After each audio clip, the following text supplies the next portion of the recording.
Jamie?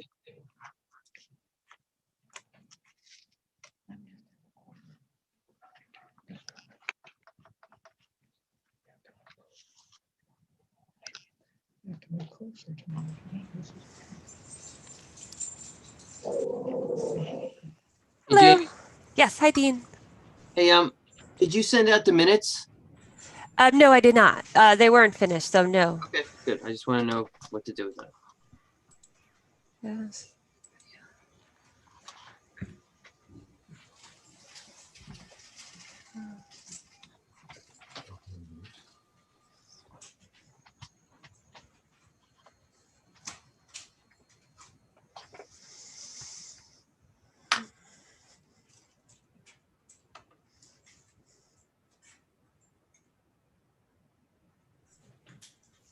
Did Hello.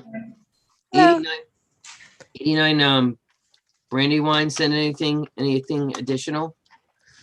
No, we're just going off what we had already from last meeting to remove the trees.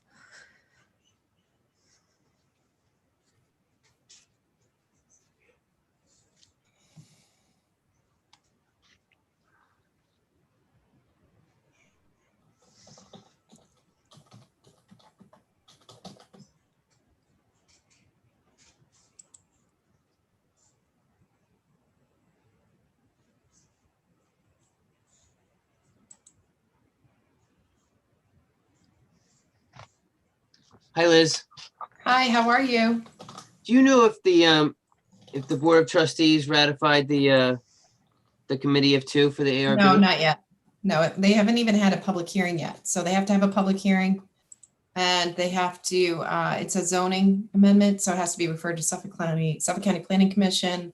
They have to get a referral from the planning board, and then after they have the public hearing and get those referrals, they can act on the amendment.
Okay, we have a quorum. I know Bethany's away.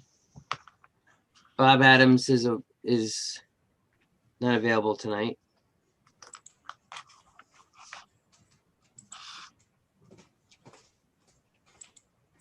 Hi, everybody. I'm here. Hi, Steve. Hi.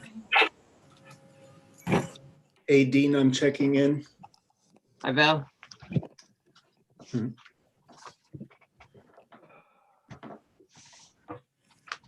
And then Judith. Judith, are you out there?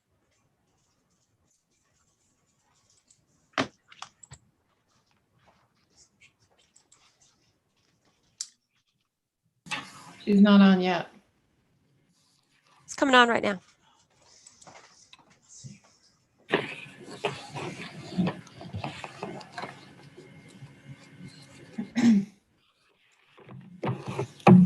And Jamie, Zach, will he be joining us tonight? Yes, he just signed on. Excellent. Yes.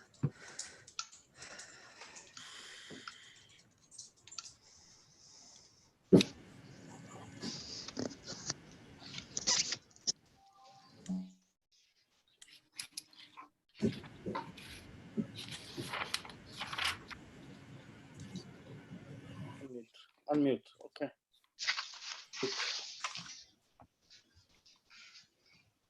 Okay, this is the start of the HP ARB Sag Harbor meeting of November 19th, 2020. There we go. Shall we stand for the salute, the flag salute?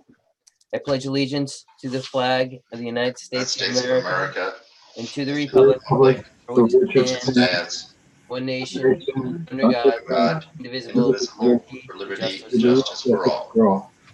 Thank you very much. I make a motion to table the minutes of November 12th, 2020. Is there a second?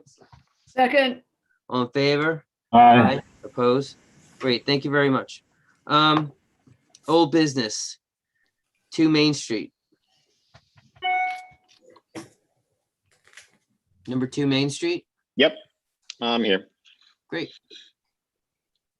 Okay, can you state your name for the record and, Sure thing. Jesse Matsuoka from 2 Main Street, which is Kepasa Restaurant. great. And are you sharing your screen or shall we have Jamie do it? Jimmy, if you wouldn't mind sharing the screen, if that's Okay, okay. we'll do that right now. Where did it go? Oh, damn it. Where did I go? I don't know where I went. There we go. I went somewhere. So as discussed last week, the request was to showcase renderings to remove some of the lighting. So we've made that also to present a green lettering instead of black on white. I did want to notate that in reviewing Main Street signs, the majority of all the signs that I was using to just kind of show similarities and things like that, most were black on white, which I can showcase here. So I was just wondering if Jesse, green on white would be more distracting than the black on white. But Jesse, again, there are several of us on the board, so, go with what you would like to present. We'll Okay. take it from there. Sure thing. I mean, I would like to do the black on white as our original scope. Yep. So that was with and what we did was we just removed the ones, so it was kind of even because we have the lighting over each window. So now we've removed one light or one section of the sign. So it's a sign over a window, and then there's nothing above one, and then the sign over a window, and then nothing above one. So it's just kind of at least sequential, and it looks even. I had put in multiple requests into the manufacturer of the light to get the photometrics of the light, which they could not give me. So I apologize, I couldn't get that. But those are the same lights that, again, everyone else is using on Main Street, which I have the samples there, like IGA is using the exact same light. I think for the lights, we would have to remove that from the application until you can assure us what kind of candlefoot situation is happening. You have 3 big lights on that little sign, and we're here as an aesthetic body, so we'd like to know how this is going to work, and someone should be able to give you some sort of foot candle spread on what these things are doing. We just don't want to run into a situation where we approve something and we have this gigantic light problem on the corner. Can I chime in with that? I Sure. happened to look at this during a nighttime, right around 6 o'clock, and there's an adjacent establishment which has the same 3 lights in a row. Yeah, And if you espressos, which is showing here.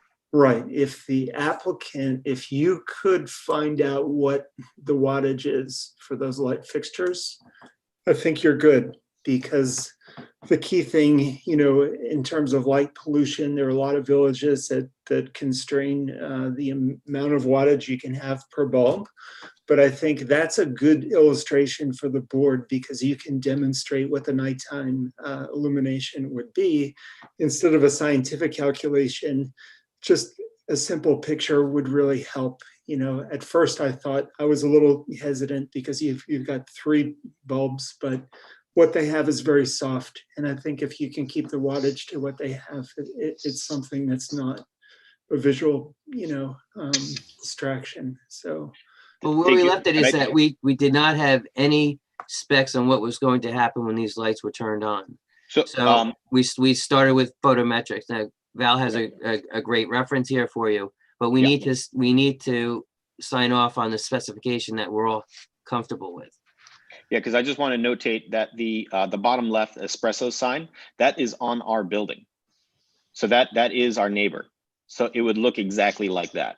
So I'd like to know what that wattage is and what's going on with those fixtures and the Okay. spacing of those fixtures, and that on a piece of paper, on some sort of a detail. Sure. Could you give me the name again of what the name of what you're looking for? Because you used it before. It was like the light Well, there's the measurement. 1-foot candles, but Val makes a No, 'cause valid I can't point. get photo We don't have, other villages would ask for this, but in this case, Espresso's does look pretty good, but there's a spacing between the fixtures and there's a Yep. wattage issue there. So we could nail you down onto a detail that says, Okay. this is how far these things are, the model of the fixture, and what wattage will be coming out of each one of these fixtures would be super Would be helpful. sufficient. Okay, so then just to confirm, I'm getting the wattage of what Espresso's is using. And then I'm just showcasing what that wattage is, and then I'm using that same wattage. Is that And the correct? model, what the bulb is, what that temperature is, like the exact temperature of that, because that seems to be. Right, that the seems to work, lumens. Right? So I'm getting the exact bulb. I'm getting all the information I can on the bulb, which is the lumens, the warmth, the whatever Yeah, color. there's a Kelvin scale on that. Is that, 2,500? I don't know. But it seems like, that you have something there that works. So the distance between the fixtures, what that Got it. model fixture is and what you plan to, what that lumen is. Got it. Okay. But then would we be still, as you had mentioned, that you might be able to approve just the sign, and then we're going to hold off on the light portion? That'd be great until we can nail that down. Yeah, great. Just so I can at least start working on one thing, because the sign guy is different from the light guy, so that at least I can get the sign guy working, and then I don't have to call the light or the electrician yet on those portions. Can I just make a comment here? Going back to your examples of existing lights with those fixtures, Yes. existing signs with those fixtures, Yes. you notice that they're on a kind of a matte background, a non-glaring background, a non-shiny background. Right, it's so I guess what I was talking to, So this you're talking about the espresso sign over here? the espresso sign, the market, the Schiavone's market, the apothecary, that's not, none of those sign backgrounds are glossy, right? So in your rendering, I'm not sure if it's a high finish, a high gloss sign background or not. And I'm just asking that you consider the same sort of backgrounds that they have on their signage. Yeah, I mean it's the sign itself was approved previous last year when we put up our first sign. So that wasn't whatever gloss, it was whatever the specifications of the ARB had requested, which would be similar to that of what Espresso's is showing here. So yes, I can confirm that it's not a glossy. I think the renderings was just a bad rendering. Okay. It's the best we could do with the tech we have, but it is whatever the ARB had approved, which wouldn't be gloss, I guess. So yes, So you would match the espresso finish. Is that Yeah. what you're saying? because the white background over there is what wraps around the whole building. So what you're looking at there is what we would have on our side of the building, if that makes sense. Okay, we have a point of beginning. Right. Judith, how do you feel about that? Well, the glossiness, or I should say the matte finish is good. But I wanted to point out that now that you've knocked out a couple of the K-Pasa signs, wouldn't you want to take the sign and center it over that, the two windows over that? Oh, the upright? dividing column. Yeah, above the column, because now it just looks like jack-o'-lantern teeth. Right. So if what I'm doing here is, as you can see, starting with the far right, the Que Pasa sign is over the two windows, and then Yeah. there's two windows that has a gap, and then there's two windows that has a sign over it, and then sorry, if we could go to the next slide. There's a section of windows that is not covered here. Oh, sorry, up. Yep. So then what I'm trying to say is that there is a section of windows that has no sign, and then we go to. It's a little difficult because now the panels are a little different. So we're trying to leave that same kind of gap situation. I'm okay with centering it, but I was just trying to keep with the sign, no sign, sign, no sign situation. I think it would look better centered. Okay. And also, I'm okay with that. as far as the green goes, I thought that I would be in favor of the green. Mhm. But looking at the green, I'm thinking, and I love green, but I am actually liking the black better, which I know is what you prefer. And I don't know what anyone else on the board. Okay, so let's just start with by the flagpole. So we like the Que Pasa sign basically in the center on this side of the building. Okay. Yeah. The objective, anyone with a problem with that? I agree. I Okay, think great. that's a good. I agree also. Yeah. So let's move to the bridge side. Okay, so what are the comments here? Judith? Well, it's hard from the angle, but I still wonder if it wouldn't look better to move the left-hand Que Pasa sign over that column, that brick column. Or just Um, one Que Pasa sign on the center, up on top of the center windows? I'm sorry. I don't know if anyone else agrees or not. So, To move the right one, you're saying over the brick? Or no, just- the left one over the column that separates those two big windows. Okay, the shorter, the thinner brick piece, you're Yeah, saying, to yeah. center over that? I Um, think it would look better. It's hard to tell from this photo. Yeah, and I think, I know what you're trying to say, because it would kind of center the two Que Pasa signs where Yeah. they are, but then it Yeah. would also look weird over, because we were trying to center them over the windows, if that makes sense. Because we felt that was a little bit more. I see that they're both centered over the center of windows. So I think that it does look a kind of strange. Does anyone have a comment like regarding just having the one large Que Pasa sign over the center windows? And then you have the two placards on the brick walls, or the brick columns, if you will. Well, if you're going to put two signs with lights, I think what he has is the optimal.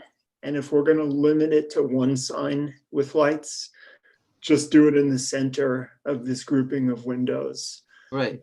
As it stands, I like, the balance, but I don't feel you need, two more additional signs. This, building has quite a bit of Que Pasa written all over it. To that end, maybe just take one of those off of the brick wall and it's good to go.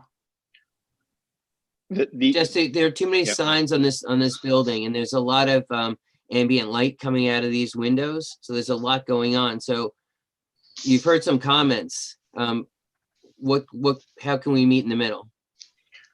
But before he gives that answer, just let me just say, I agree with Judith. Just somehow it seems that if that's over the brick column, that's better because it balances.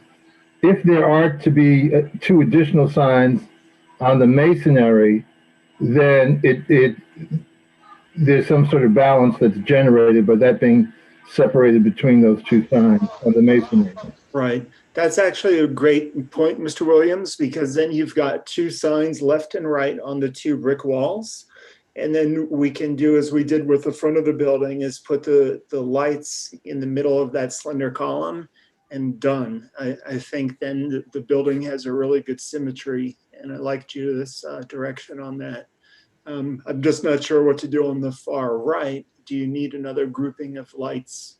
And I'm not sure that you do, but that's up to the other members to decide. So I just wanted to point out as well, these signs, along with illuminating the sign itself, it also helps illuminate the sidewalk. Because as you can see, we have I don't even know if I would have, how to apply for this, but I wanted to apply for a street light or just the one that goes on the sidewalk, because this walking area is extremely dark and extremely dangerous.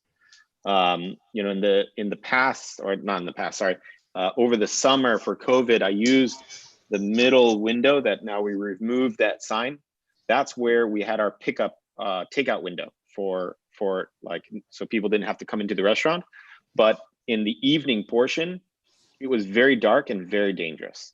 I'll just go with how I feel. This is my 2 cents are the Que Pasa, the placard all the way to the left.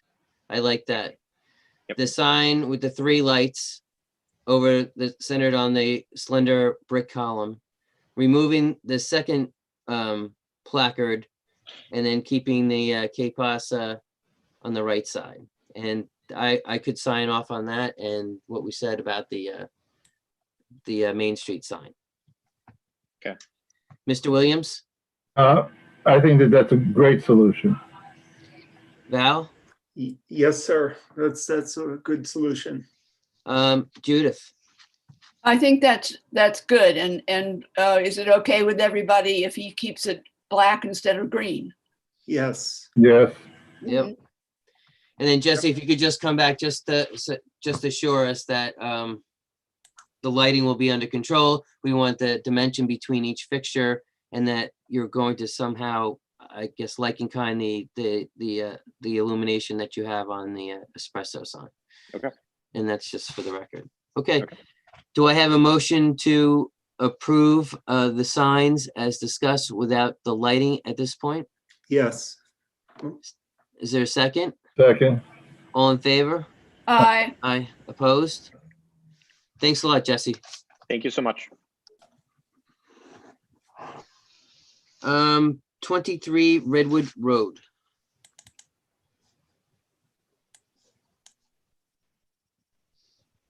Redwood. Okay, we'll second call that. 84 Franklin Avenue, please.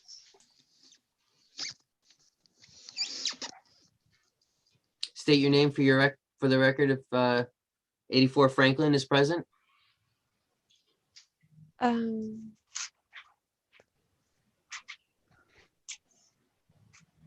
Could raise your hand if you're present, or unmute yourself.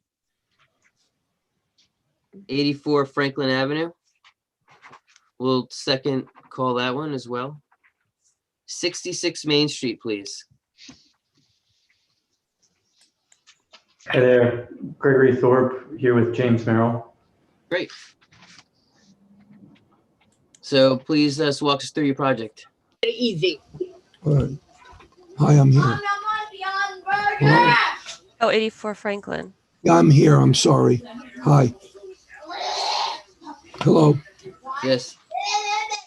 84 Franklin? Yes, Robert Arks. How are you?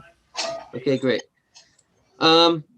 So you would like to replace windows. I think we'll just start off with Zach. We sent our historic consultant out there. Zach, can you just give us a rundown of 84 Franklin? Sure thing. Real quick. So we had a site visit and we discussed preserving the windows, which are original to some of the windows have been previously replaced, but we talked about actually refurbishing the existing windows, the 2/2s, which are in fact old and worthy of preservation. And I think our applicant is receptive to that notion. Great. And then the additions, those are all Newer. Recent, yeah. Yes. So they've been replaced already. Great. So applicant, can you just walk us through your whole project?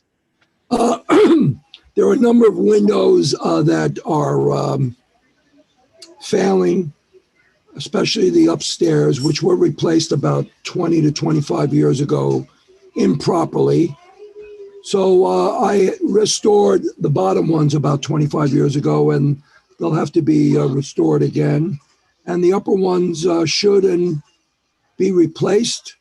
And I'm going to replace them with the same fashion windows, double hung 2/2. And that's basically the project. It's 7 windows.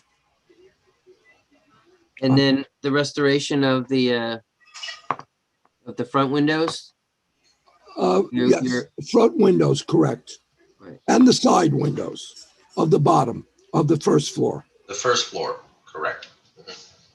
So we're preserving the first floor windows, and the upper story had already been replaced.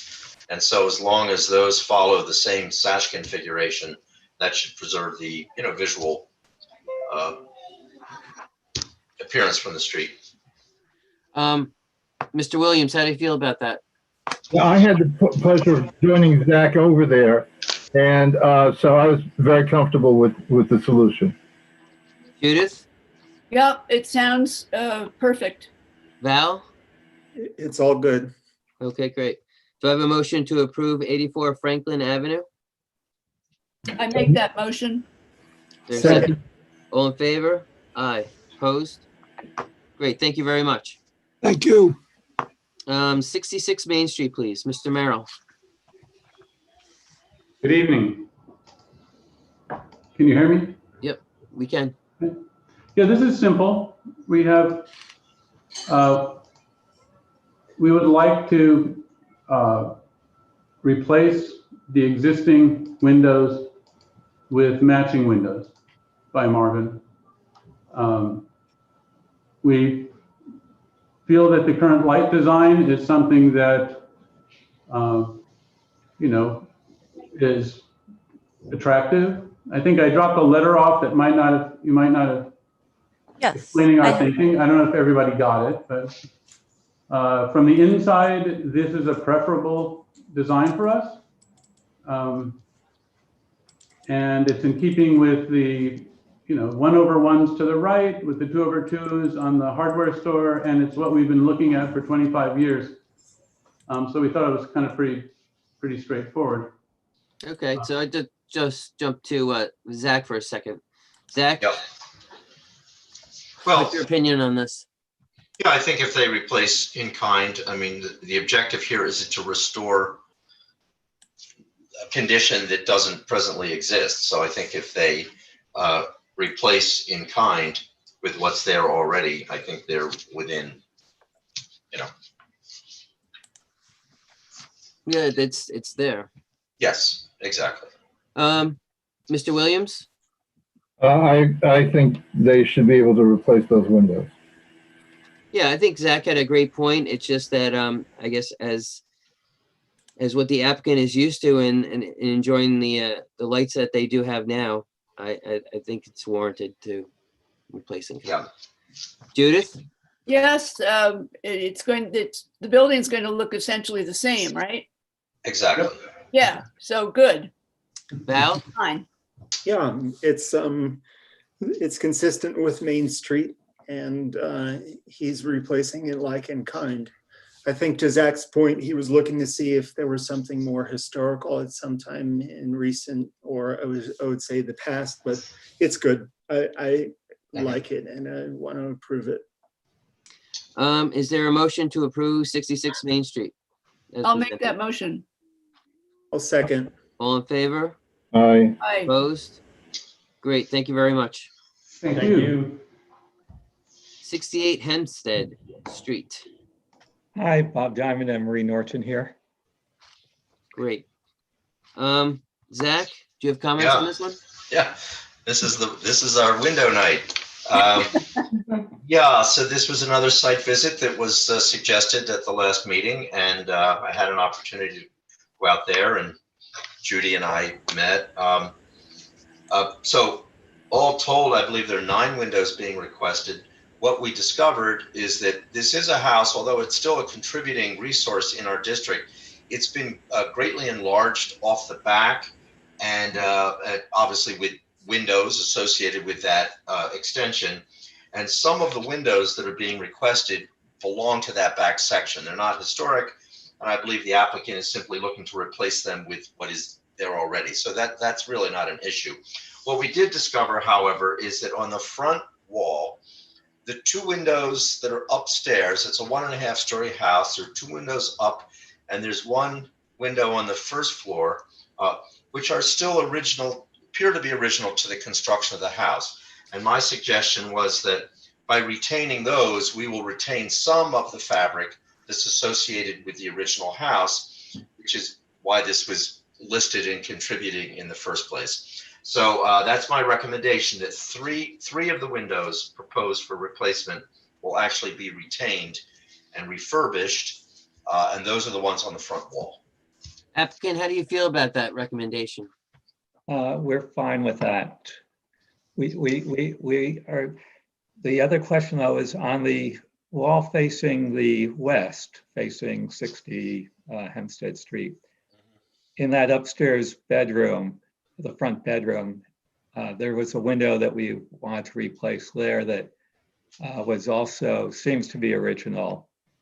And there's one on the den on the first floor, again, there's facing west. So there were a total of 9 windows. The 4 in the rear of the house, we're all fine with.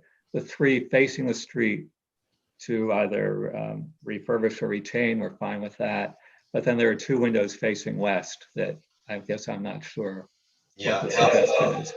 I'm afraid we didn't really look at those closely, so I can't suggest in this meeting that those need to be retained. They're the side wall, so perhaps the preservation of the windows that are in the public view that one sees from the front would be appropriate for this, and perhaps the others can just be replaced as well. That would be great with us. I agree with that. I think the curbside windows should be the ones that are retained, as they're the ones that, are enjoyed by the public, and, the one to the west is fine to replace. So I'm good with that too. Great. My comment is these windows placed and they're, just 2 old ones on that west side. So it seems reasonable. Judith? Yes, I went out there and we agreed that the old ones can be preserved, but most of them can be replaced. Mr. Williams? This sounds like this is fine. Go ahead. I think that the suggestion is acceptable. I guess that's what I'm trying to say. Great. Okay, so do I have a motion to approve 68 Hempstead Street? Motion to approve. Second? I'll second that. All in favor? All right. Aye. Opposed? Thank you very much. Thank you. 187 Germain Avenue.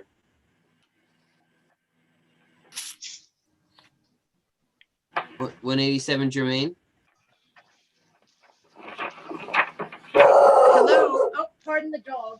Sorry. Jack, I'll take it that they're here. hi there. Great. Jack. Sorry, the Zoom thing freaks him out. Okay, please state your name for the record.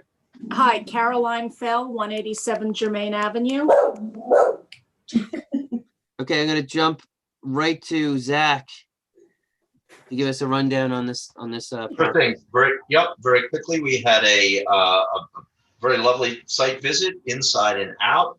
It's an interesting, this again, remember, this is the outbuilding. This is not the main house. So this is the accessory structure, which actually faces Clinton. So it's behind the house, but it faces Clinton.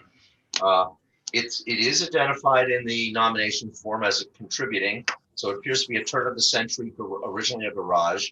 The application is to replace the windows. What we as an observation, came to realize that what appears to be the actual front of this little building, which faces forward toward the house, has an interesting configuration of casement windows and a glazed door and a little multi-pane window up in the attic gable. And those are all architectural interest. And so I had suggested that those are kind of character defining for this little building, and that it would be more appropriate to retain those. Whereas the windows that are on the two sides, one of which faces away from the street, the other directly onto Clinton, are each of a different configuration. One's 2/2, one's 6/6, one's something else. And these all seem to have been piecemealed into this little building and all date from a later time. So I don't feel that there's anything accomplished preserving those windows on the side walls, but rather just the ones that front to the house, which you can see from Germain and have a very distinctive kind of character to them. Ms. Phil, how do you feel about that? I agree 100%. I think the windows at the front, the 9-pane windows, or the 3 of those, I think they're important to preserve, and they have the original hardware, which I really enjoy, and I want to keep the building as sweet as it is. Great. Val, comments? I'd like to echo what the applicant just said. I think that also what Zach pointed out is this is a real hodgepodge of windows on the house, and there's no need to reincorporate something that was done as an afterthought. So the original windows should let the application proceed as is. I like it. Steve? Yeah, I was also there when this was discussed, and I think that Zach's recommendation is appropriate. Judith? Yes, I was there too. It's absolutely wonderful little building. It's very sweet. And as long as the look of the front is maintained, everything else can be, the windows can be changed. I also wanted to ask if the garage door is going to be preserved. Yes, the garage door will be preserved, kept as is. It great. just needs a little sturdying up, which I think we'll do from the inside. Yeah, okay. But 'Cause there's I a love nice the building door. as it is. Okay, great. I'm in favor. Do I have a motion to approve 87 Germain Avenue with incorporating Zach's comments and So recommendations? moved. Second? Is there a Second. second? All in favor? Aye. Opposed? Thank you very much. Thank you very much. Take care. 327 Division Street, please.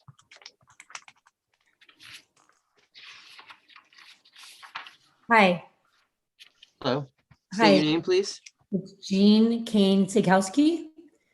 Okay, great. So tell us about your project. Okay, so there's the so 327 is where my husband removed the trees, not realizing he had to alert the village prior to. And so now we would complete that and replace them with some trees, and wanted to see if you were okay with what we were trying to do. And I believe, Dean, you were there yesterday. To check out the screen and Hey, porch. They were fine. They said just redo the front 3 windows and the others can all be replaced. Whoa. So anyway, but we're back to the cryptomeria trees, because that's what we're talking about, because that Yes. is number 7 on the Okay, agenda. for number 320, for our other property at 327, yes. So what are the sizes of these trees, and do you have can screen share what's going on with these cryptomerias and what they are? No, we actually put everything on hold. We had a conversation with Coastal Landscaping, but then when we were asked to come in front of you, we held everything up.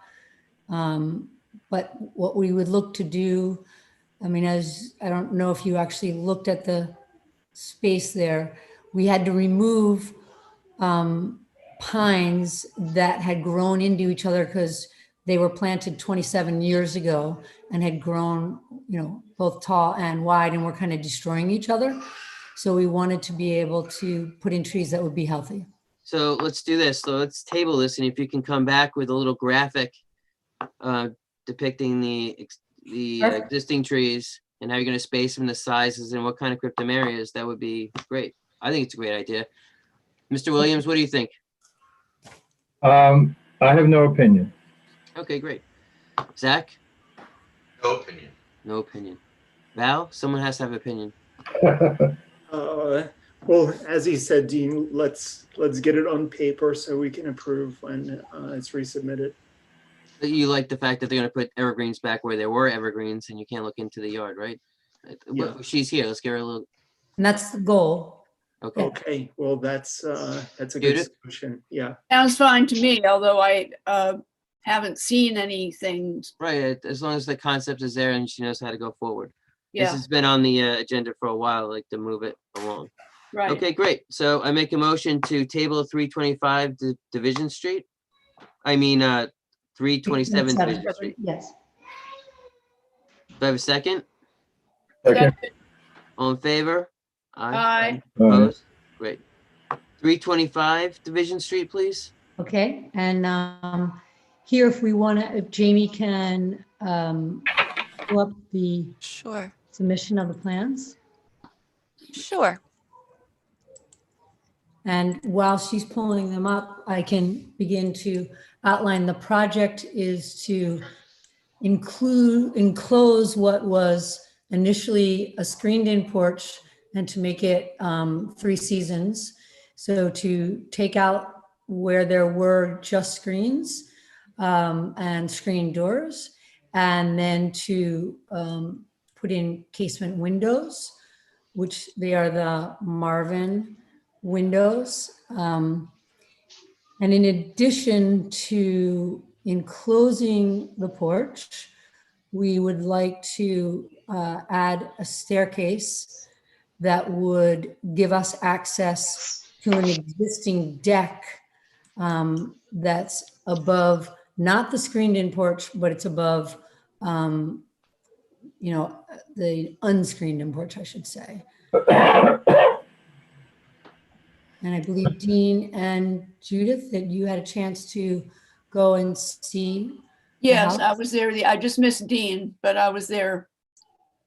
And it seems like a fine project to me. My comment is that the staircase going up to the second story deck is completely screened from the neighbor with very large evergreen trees. Other than that, it's basically, she's just upgrading what she has. Val, comments? No, I agree. I think that it's an existing deck. The property is very well screened from the neighbor, and the stairs are inconsequential. I think it's fine to move forward with. Steve? Yeah, I mean, the property is so shrouded by trees and by topography. I think it's fine. I think the suggested changes are fine. It's not going to impose on anybody. Great. Do I have a motion to approve 325 Division Street? Motion. Second. All in favor? Aye. Aye. Opposed? Great. Thank you very much. Thank you very much. Have a good evening. A pretty property. Thank you. 89 Brandywine Drive.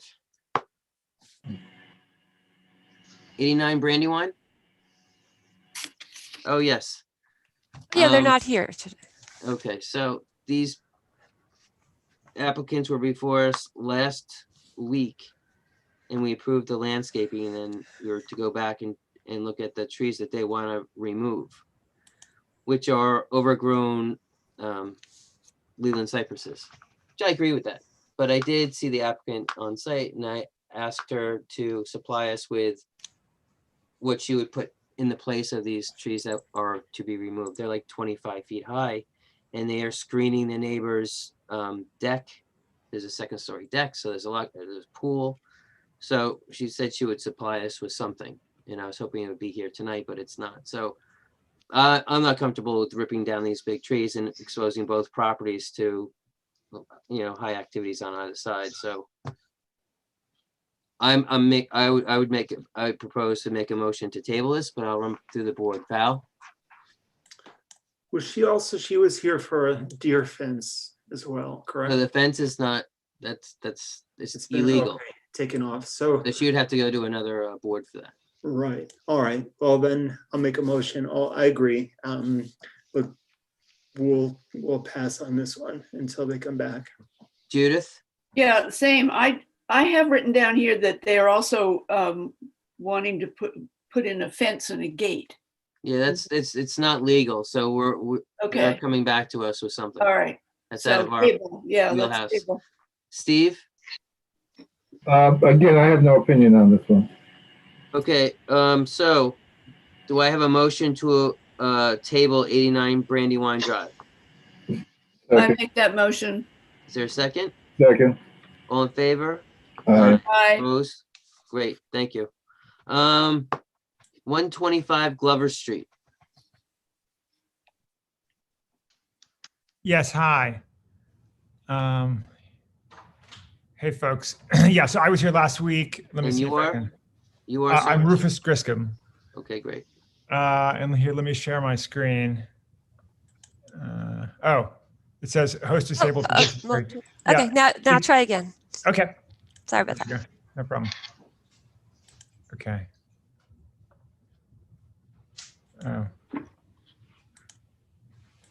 Oh goodness, it's apparently I have to change something in my preferences, Jamie. So maybe, oh, here we go. Maybe this will work right here. Zoom will not be able to record. I'm gonna make you a co-host. Try that. Okay, let's try this. Here we go. Try this. Try again. Okay, there we go. Perfect. Okay, now let's see. Now let me make this full screen here for you. Okay, so just as a reminder, you remember this. This is the driveway, and we're seeking permission to put in your gravel and a gate at the end of the driveway. And I now have this nice drawing for you with all the dimensions. How do I make this bigger? Can you see it, or do I need to make it larger? Nope, we can see it. Okay, great. Yeah, and so you can see that you can see all the dimensions. Everything is currently installed except for which you can see in the prior picture, except for the gravel and the gate at the end and 2 posts. And you can see the dimensions of the posts and of the gate, which will be mahogany painted white. Let me take you to the next slide. So I asked, so we're using East Hampton fence and gate for the installation of the gate. They put in this gate in the back. I asked them to provide a rendering. They were not able to do so in time, but they did provide all of the dimensions on this picture. And I have 2 photos. So the idea is it would be identical to this gate in mahogany, painted white. That is the same style as that which is in front of 56 Glover down the street, which is where we got the So just to back up, design inspiration. the driveway, we would need to see a detail of the driveway gates. And you can only go up to 48 inches on the gates on the driveway. Okay, that's great. We'd love to be 48 inches. Yeah. So what you see here is exactly what we would do with the post. It's just identical to this, which is it's 9 by 9. We do by 48, mahogany, painted white. Okay, so I just want to back, we can talk about your driveway, but as far as gates are concerned, we would need to have a detail of this, exactly what's going to go in the ground, and the heights and everything has to be spelled out, materials. So just So to this is just to not going to clarify. work out, but we can talk about it. Okay, but just to clarify, so it's just posts, right? At the entrance to the driveway, it's just 2 posts, right? Identical to these 2 posts, identical in design, super, super simple. Mahogany, painted white, 48 inches tall, 9 by 9.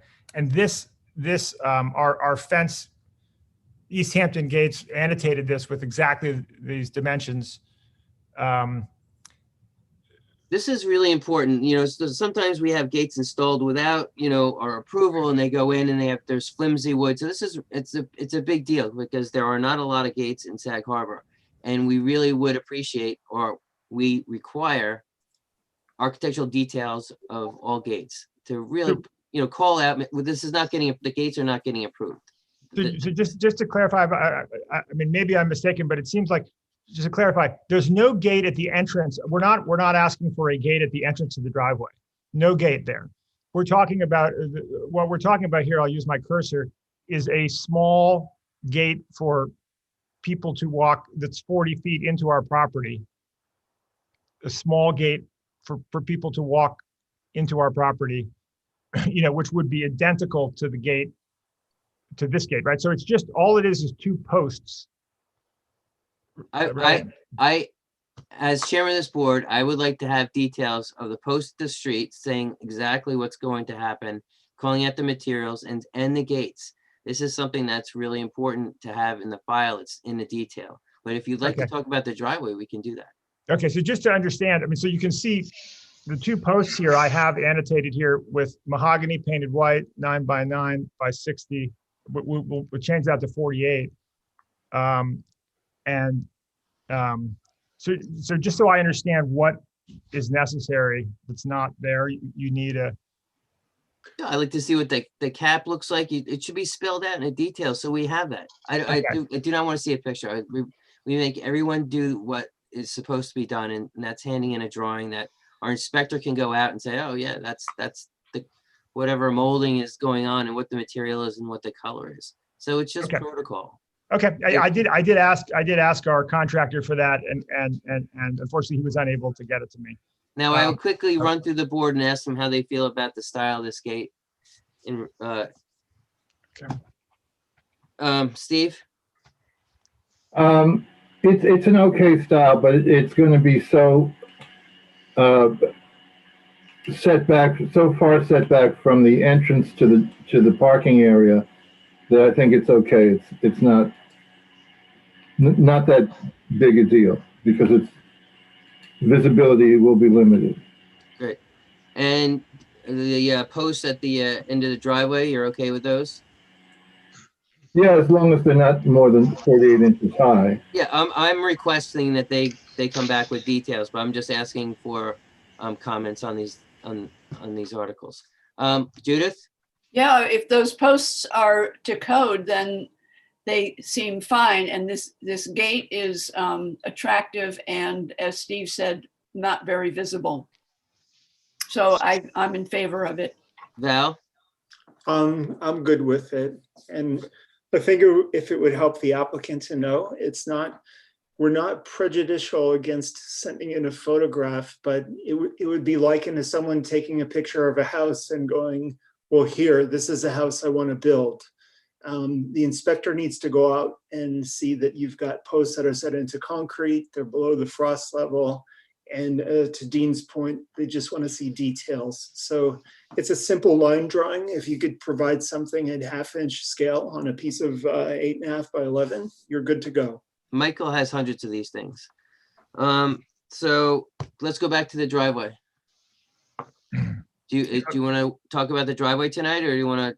Sure. Yeah. I mean, well, you can see here's the driveway, and I think we talked about it last time. I believe last time people seemed to like it. It's what's remaining to be done here is just the gravel. And what is can you walk us through what the finish is? Yes, so it's a bluestone apron, and it's Belgian block on the perimeter, it's privets, and inside the privet here you can see in this drawing. Let's see where's. Oh, I don't know why it's not changing. Belgian block on the perimeter, boxwoods, privet. We really just tried to duplicate what we love on Glover Street. Well, everything's done, right? So the only thing that's not done here is basically the bluestone. So what is that blue? Is it crushed? What is it? Yeah. So you mean the gravel? Yeah. It's here I have it. It's on the thing. It's 3/8-inch white gravel, crushed gravel. Marble chips? I guess natural. Okay, so like a pea grit, it's a pea grit. Natural, yeah. Okay, very good. It's the same as we. Sure of it? Yeah, we asked them to do the same as 56 Glover. Okay. So that's a P grid. So 3/8 P grid. Val, comments about the gravel? No, no comment. Steve? I have no idea what P grid looks like. Do you It's have? It's every other house in the Hamptons. It's at the natural stone. Okay, Um, that's fine. What color is it gonna be? You said white? it's tan, Tan? shades of tan. Okay. So, applicant, we can make a motion to approve the 3/8 P grit on this driveway, and then, we'll wait to, see what you come back as far as details for the gate and the posts. Is that okay? Okay. Very good. Okay. I make a motion to approve 125 Glover Street with the 3/8 crushed pea grit driveway and not to include the posts or the gate until we have drawings. Is there a second? Second. All in favor? Aye. Opposed? Thank you very much.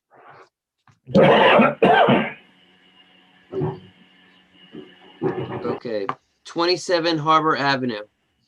Yes, good afternoon. My name is Rogers Prothrow for my wife, Adrienne Davis Prothrow, who is the homeowner. When I was presenting, I think it was last Thursday, the board expressed some concern with respect to the front of the deck because it's facing the neighbors behind me, and you suggested that I come back with a screen element. Jamie, could you go to slide number 2?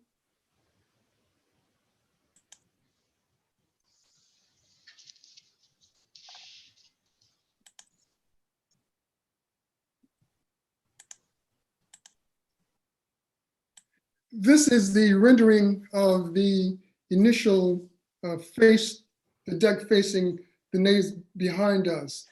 The dimensions of the deck is 15 feet wide and a depth of 16 feet. So this is the original plan that was submitted. Jamie, could you go to the next slide? Thank you. What I've done, I have added a screen element that is a total of 6 feet tall, high from the decking. And Jamie, could you go to the next slide? And this is the side view of the deck. As you can see on the front, well, this is the side, but there is a 6-foot screen appearing. Well, this is the original deck. Go to the next screen. This is the revised plan. As you can see, this is a side view, and there's a 72-inch screen blocking off the deck from the neighbors. And I spoke to Tom, the building inspector, who said that I could go up even higher if the board wanted me to go higher. Jamie, could you go to the next slide? And this is a picture of what it would look like after it has been constructed. Any questions?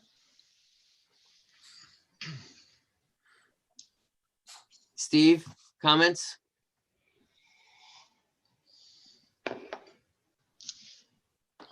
Steve Williams, you're muted.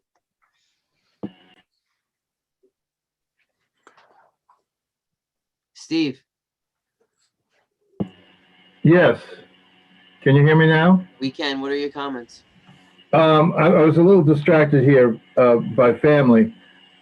I drove by your house, Mr. Davis. This is the kind of Lynch style home. It's a mother-daughter. Okay. So now I'm just sorry. Where's the screen going to be put? It's in the front of the deck. The front of the deck is facing the neighbors directly behind us. And the board was concerned with respect to privacy to be afforded to our neighbors. So what I did, I modified the plan, introducing a screen that will make the facade of the deck facing the neighbors 6 feet tall. Okay, but this is in the side of the house, This is in the rear of the house. the rear of the house. I have no problem with this. Do you have any letter of support from your neighbors by any chance? Well, I spoke to our neighbors and they don't have an issue with it. Matter of fact, they're going to erect a fence behind their trees. So I think when I was there, I saw that there are some arborvitae trees that the deer have eaten the bottom of them, but the top portion of the trees are very much intact. Is that fair to say? That's correct. Val, comments?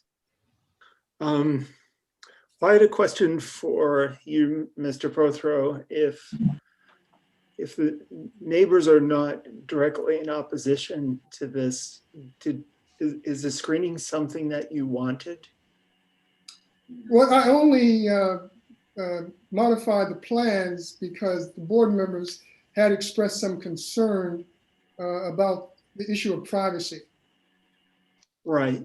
So It is a concern, you know, if you've got a group gathering, you know, on the deck and neighbor, you know, might be disturbed in case you're up late at night, especially last summer, you know, the population in the village grew and, you know, people do congregate outside in the summers. But if your neighbors, you know, didn't raise any opposition, I was fine with the deck as it was. So as it stands, I'm ready to approve this, but I didn't think that the screening, you know, as a precautionary thing, it's good, but it's not something that I think that you would necessarily have to do unless your neighbor said, well, look, it's really noisy, you know, off the back of the deck, because your No, property is very well screened.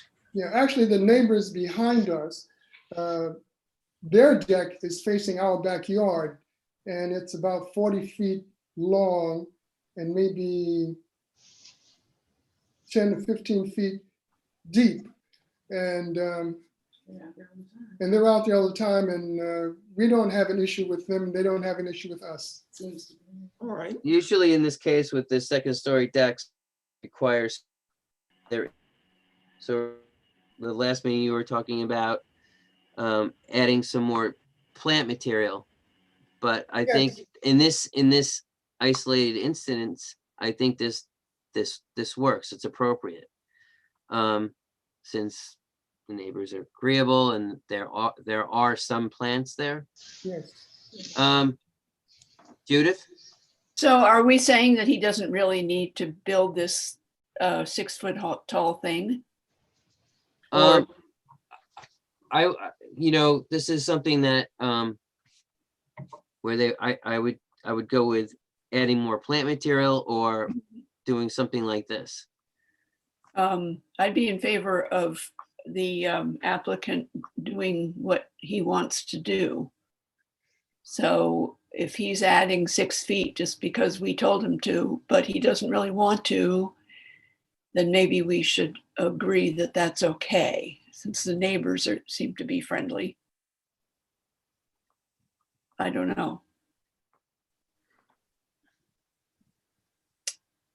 Yeah, the ultimate goal is to put some additional trees on our property line, but that's, we put that in advance because we wanted to erect the deck before we put up the trees.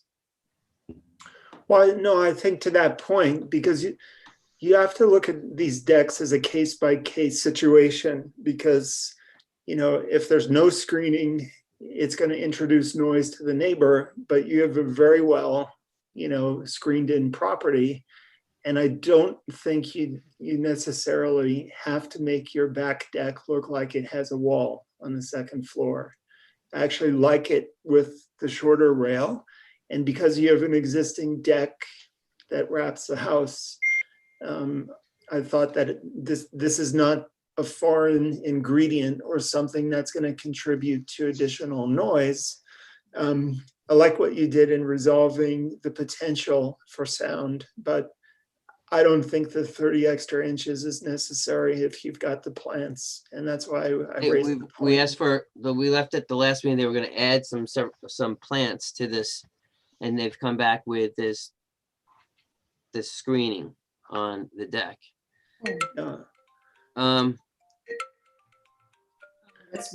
Is there something tonight that you screening second story decks from adjacent properties has been paramount. So the way we left it at the last meeting, you were going to add some plants. It doesn't seem like this fencing detail you've added is you're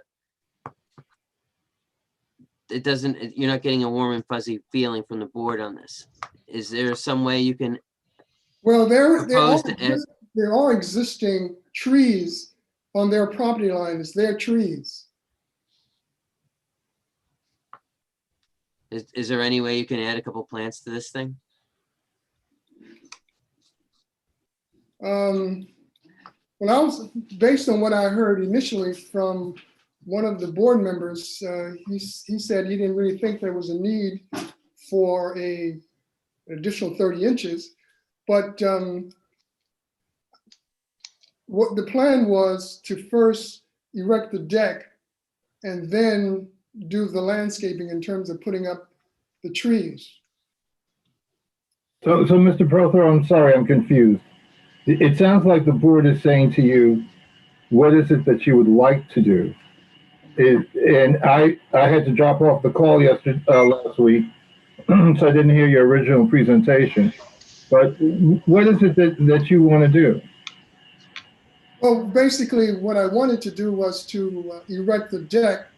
And when I was in the process of making the initial presentation, the board expressed some concern with respect to providing the neighbors that are directly behind us with some degree of privacy, additional privacy, even though they have some trees blocking their vision of my house. So I'm not comfortable with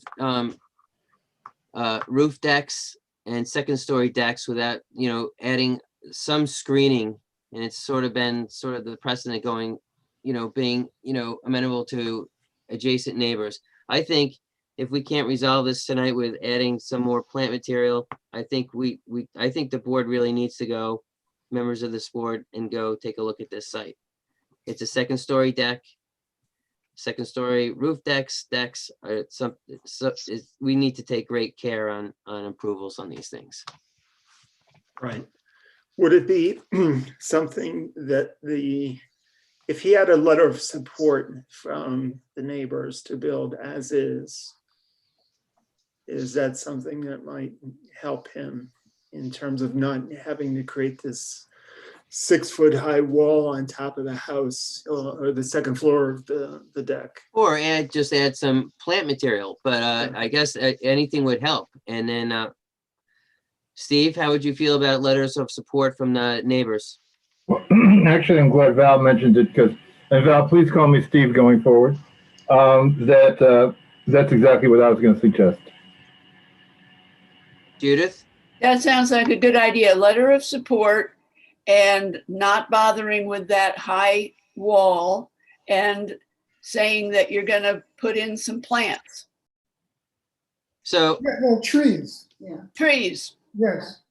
So I really would strongly suggest that the board members take a look at this site.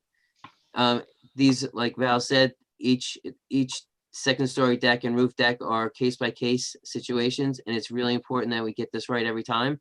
So I agree that having a 6-foot fence on a second story deck is not the best solution, but adding some plants, I think that's what we left at the last meeting would have been helpful. But I think the letters of support, and then I think we can get to a comfortable place. Okay, let me ask you a question. The additional plantings, would you want those on our property line? Or?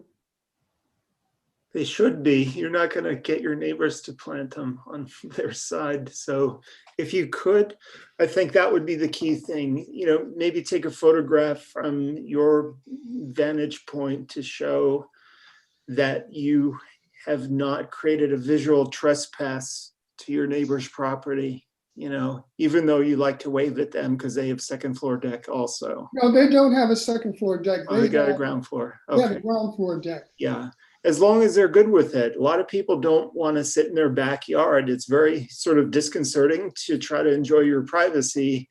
And you've got neighbors on a second floor who might be looking into your backyard. So that's the key thing. We don't want to get a call back from a neighbor and they'll say, why did you approve this? It's an invasion of privacy and so forth. And I think you can understand the concern and why we treat them very seriously.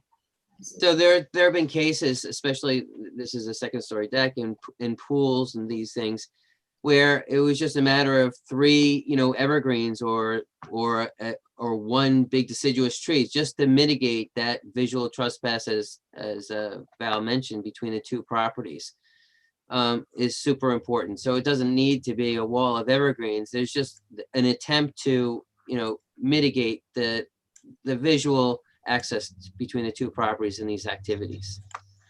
And I think it's really important that our members go take a look at this. Yeah, excuse me, my wife would like to say something. I just want to say that it's not only their concern, it's our concern as well, because we at this point can see right into their backyard and we're not comfortable with that either.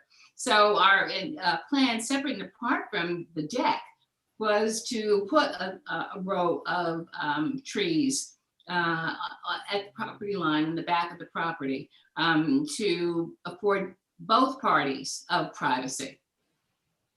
That'd be wonderful. But if we could have that, on a plan, that would be great. Okay.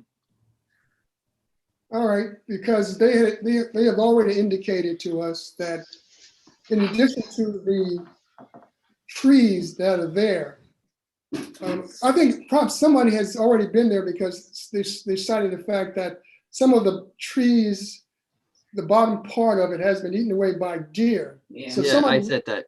yeah, somebody was on site. Yeah. Mhm. I Yeah. thought a couple more plants would be great. It's wonderful that you want to continue, but I think this is a really delicate situation, and I think we're on to something. If you don't mind. No, I don't mind. Okay, December 12th, and then So Dean, may I make a comment, Mr. Prozo? Of course. So when we're asking for a plan, it's kind of a landscaping plan. It has to be relatively specific. It has to have the types of trees, the size of trees, the distance between that there's set aside or next to each other. Mhm. Maybe some sense of what height they're going to start at. And so that really should be done by a landscaper or a landscape architect, Mhm. because I don't want you coming back many times. well, Right, I understand that. to that point, this basically at the essence of this, we're trying to mitigate the visual access between the two properties, and it could be just a window that's being affected. So if in the instructions for the C of A, it says, you know, what we would expect if you're to introduce plant material.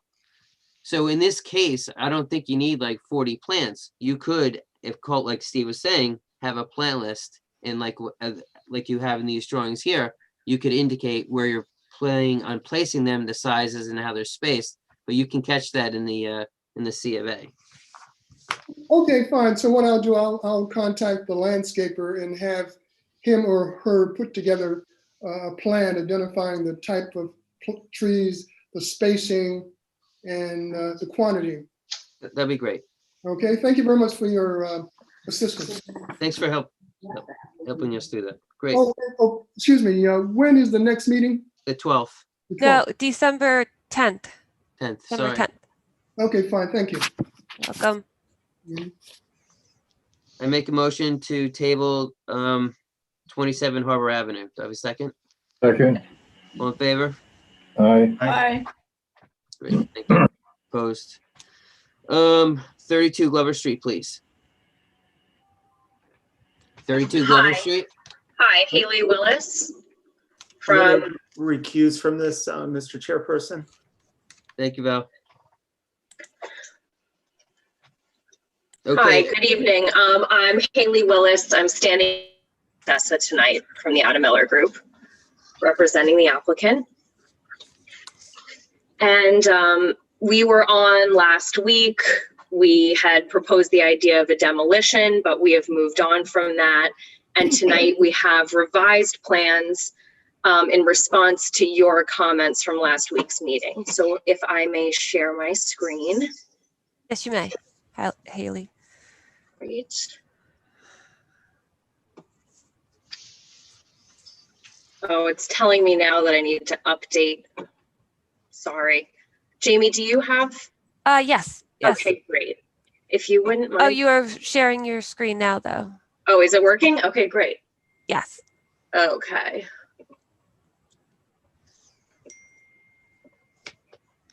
So you can see the plans now, right? Yes. Okay, great.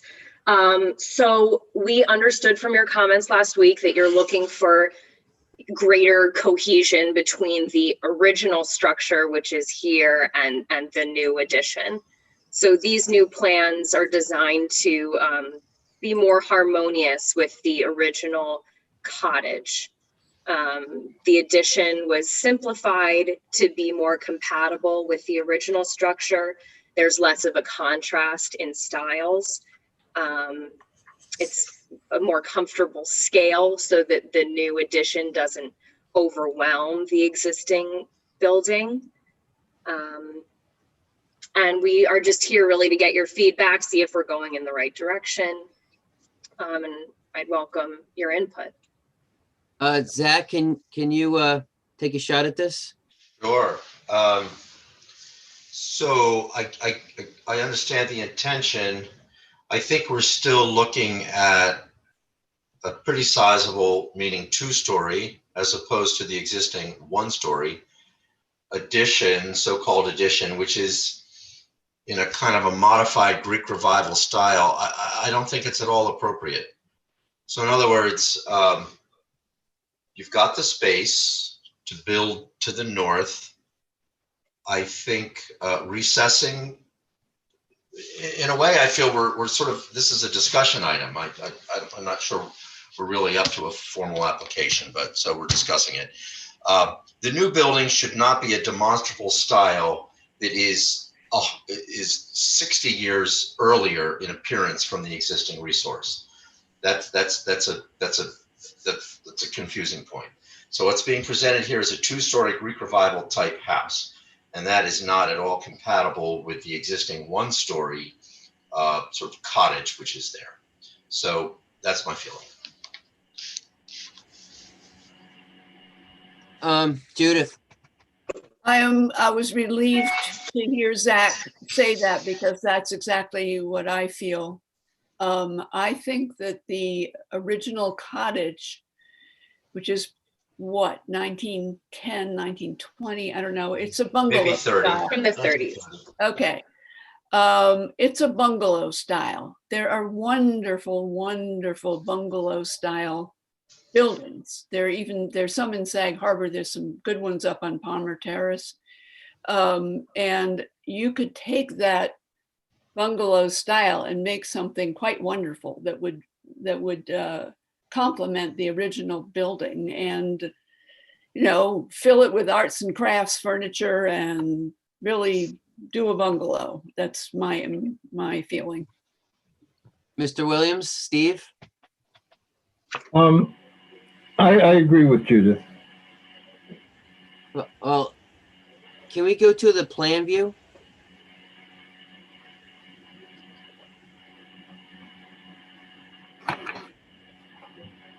Oh, this is great. I like the fact that you have the connector, you have the larger portion of the addition set back, and the garage recessed. It kind of evens out the property. I do agree with the architectural comments. If you could expand on the vocabulary of bungalow style to that second story addition that is recessed in the back. I like the balance that's going on. I like the feel of the property. I just think, to Zach's point, the Greek Revival might be a little bit too much. It's incongruent with the bungalow style. So, but as far as the layout is concerned, I think it works really well. I also want to mention, these drawings, to my memory, are not compatible with the rendering because the height of the ridge of the connector in these two images is at the same height as the existing dwelling. But I think that schematic showed that ridge line to be considerably lower, emphasizing the fact that it was in fact a connector to the addition and not just sort of an extension of the existing. Perhaps I'm wrong, but I don't think that's not compatible. I believe this was built, that the connector piece is using the dormer as sort of the ingredient, the existing dormer that we looked when we visited the property. That's sort of the ingredient that was marrying the two pieces together. So I believe that's built out from the dormer. If we go back to the earlier schematic, the sort of isometric sketch, it's lower. I think that might be. Or is that just a trick? That's the perspective. A trick of the, yes, I think Okay, it is well, from the angle. Then I feel even more strongly that the connector is too large. Because if that's what it is, then that's what it's going to look like. And it's not going to look like that other so-called view from across the street and it gets lower and all that nonsense. It's too big. So the connector is too big. Basically, you have the connector that the ridge line has to respect the original structure. So we usually ask people to drop that ridge of that new structure down a bit, so you can see that the prominence of the original structure is really pronounced, even though that you have backed it up. I think respecting the bungalow style and somehow incorporating it into your the new building and the connector would be super helpful. And I think we made these comments at the last meeting. The board had a problem with these two vocabularies not working well together. But other than that, I think it's interesting.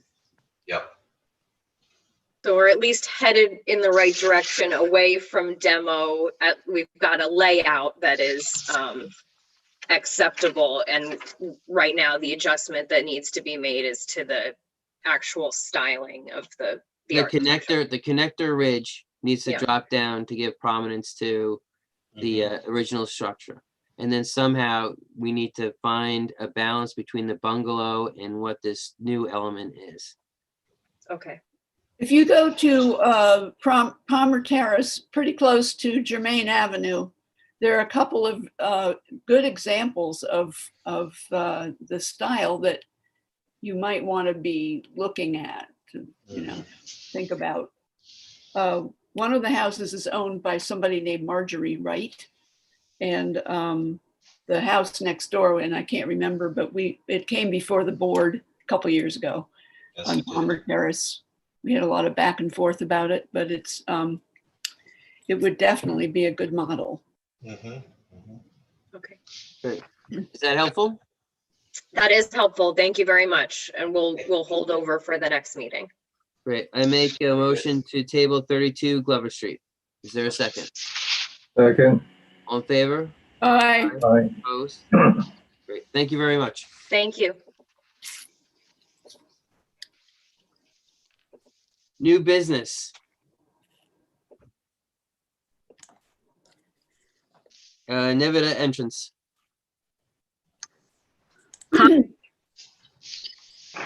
Lorraine Dusky. I'm here. Wow, it's been a while. I will miss this, but I hope it's the last time. We did, as I note in the material that I presented that Jamie put up, did get permission from the DEC to replace our sign and to improve it with plantings. And it's the permission from the state is attached, and it's in your office. And so the plantings, there it is down there. It was actually very, maintained. They call it maintenance of sign, but he does know what we're doing because the sign is, it needs replacing. So our proposed sign is also in the plan. That was the one that you ended up in that is what we want to put in, a sign that would be 32 by 24. That's the original sign, and I'm pointing at it on my screen as if you could see it. That's there now, but it's in very bad condition. So we want to put one up that would look like the one down below. That's the square, that's the rectangle, not with the other colonial thing. Good. That's a relief. Pardon me? I said that's a relief. I didn't know which one you wanted. Oh, no. Well, the others, there is a picture of the sign, and it has an osprey in it, but it's there. So what we propose is that it be painted white with dark green. I know, not green like at the Caipasa sign that you didn't like, but very almost black green, and paint the osprey in gold. And on top of that, we hope to attach kind of real estate lighting. It just it clips right on. It's solar lighting. There, that's it. Those are smaller signs. So when I talked to the people, they suggested to actually light the sign, and actually we're very much trying to light our entrance, because that just clips on, as you can see, and it will be on both sides of the sign, and the sign would be painted to face both east and west, so no matter which way you're driving. But as I noted before, our entrance is very dark.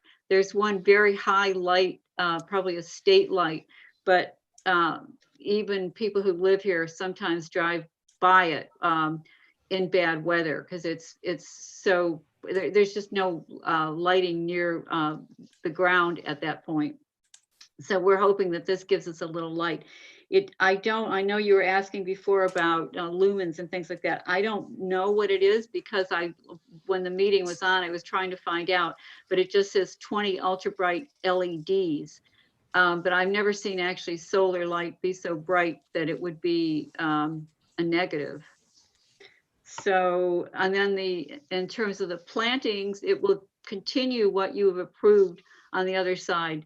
Let me see, Jamie can show it there. So we're looking at the side now where you can see in the lower part of it where it says planter with sign. We would leave the planter there, replace the sign, put up one holly tree, which be between 10 to 12 feet. And then there's to cover up some of the where it hasn't been cleared at all, would put in some bushes, and then in the area around the holly tree, fountain grasses. And that's all we're asking to do at this point. Do you have a detail of the sign? Just the one that it's in the package. Jamie, can you put that up? Yes. The one we initially saw? Yeah, that's the sign. It will be on 2 posts. It will not be higher. The top of the sign will not be higher. It'll be about 6 feet, because it will go into the planter that is like that, only it will look like the one where the rectangle is. Ignore the one that's all fancy and curvy, but it will look like the other sign and put inside that planter, and it will be higher than what's there, because we all feel it's too low. But the top of the sign, I do not expect we'll keep it to about 6 feet. That's not from the planter, that's from the ground, actually. Mm-hmm. The planter varies from about 19 inches to 22 on a different side. You can see that it's angled a little bit there because the ground is like that. It would be great if you could come back with a sketch of this sign, and then well, what do you mean, the sketch of the sign? I mean, the sign, Jamie, there's that other sign that with those posts around, with the post just holding it up. It just says like 3-inch posts, and we don't know if it's an AZAC post, a wooden post, and what actually the colors are on the sign. White, dark green. White with dark green lettering. I thought you usually call out, like, measurement more, blah, blah, blah. And And Well, the posts are not going to be wider than 3 inches. Mm. I haven't dealt, I mean, personally with the sign guy, but it was just kind of what they do with that kind of a sign.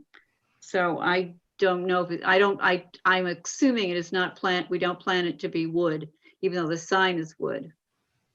it would be wonderful if we had a detail of this sign. So we know. What more detail do you need? Well, I didn't know it was 6 feet today because I think it's, I know that I put that in something already. Actually, that's in the writing. The current entrance sign, the planner with new large will be a photo 32 by 24, white background, dark green lettering, gold osprey. The top of the sign will be installed inside the planter in place. The top of the sign will be approximately 6 feet from the ground. That is about 4 feet from the top of the planter. we need a detail that calls out exactly what the color, what the colors are, the height of the sign, and what the sign is made out of, so everybody knows what is going in this space. And it'd be deeply appreciated if we got a detail depicting all these things. Okay. You could you sketch it out on a 8.5 by 11, so we know. But we can't go ahead then and order this, obviously. I mean, we ask details for signs. It's important. We cannot just I got it. approve a green. I mean, I was with, the board saw the sign before. I wish I had known this the last time, then I would have had all this in order. Even the little signs that people put on buildings in the village that we get. I we get a understand. detail of it. Lorraine, it's important for the file. If you could call out what the green is, it would be great. And then what the height of this thing is from the ground would be great. A diagram of the whole thing. It doesn't have to be that. I mean, it's not. There's not a lot going on, but it's a lot not to have a detail. Okay. Thank you very much. Well, what about the plantings? This is very important for us. We are trying to put them in this fall. And if we don't get approval tonight, that's really not going to happen. The sign I can come back for, but the planting, there is a drawing and it's basically what you approved on the other side. Steve, how do you feel about the planting? I think the planting's fine. I think we could go ahead and approve that tonight. Val, how do you feel about the planting? I agree. I think planting could be approved. And then back to Lorraine's question, there was a good photograph of the sign just head on. And if it could just be a simple drawing with dimensions, just give the height, the width of the sign, what the material is. And I think we can approve that on December the 10th. Okay. Judith? I agree word for word with what Val just said. So Lorraine, it's really important that we have this sign detailed, is all the dimensions, the exact colors that are going on this thing, exact height, and I think we'll be good to go. So I make a motion to approve the planting at Nivita, excluding the sign. I'll second. All in favor? Aye. Aye. Opposed? Thank you very much. Thank you. You have the plantings. Yeah. 49 Riceham Street, please. Yeah. Oh, that was removed. We're on to 55 Archibald Way. 55 Archibald Way, please. Okay. We have Bridget and Hamish McGowan. Great. Can And you Brian, our architect, is here to represent us. great. Can you speak to us about your project? Can someone describe what's going on with 55 Archibald, please? Brian, are you there? Brian, you're on mute. Brian? Yes, can you guys hear me? Yes. Oh. Everyone can see me, hear me? We're good? Hear you, not see you.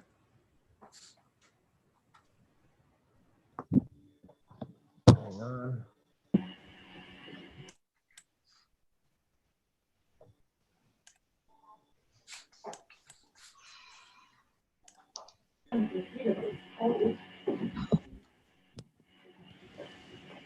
No, I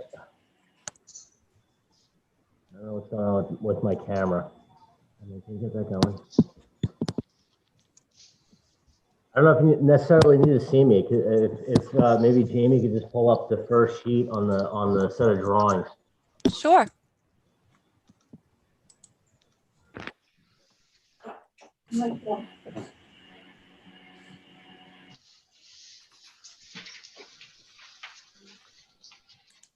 On this first sheet here, I've highlighted between red and green of what we're proposing to do here. And essentially, we're trying to take, Jamie, yeah, just the first sheet. The front of the house, there we go. Okay, so the front of the house, we're trying to remove the front gable off the front of the house and extend it upwards slightly and expand the bedroom, the existing bedroom that's within there, and add a new covered porch on the front of the house. In addition to that, we're putting a covered porch to the back with a pergola, a new shed, and a new in-ground swimming pool with a patio on there. That's the nuts and bolts of it. And Jamie, if you could go to the sheet A 1.1, we can see exactly what that entails.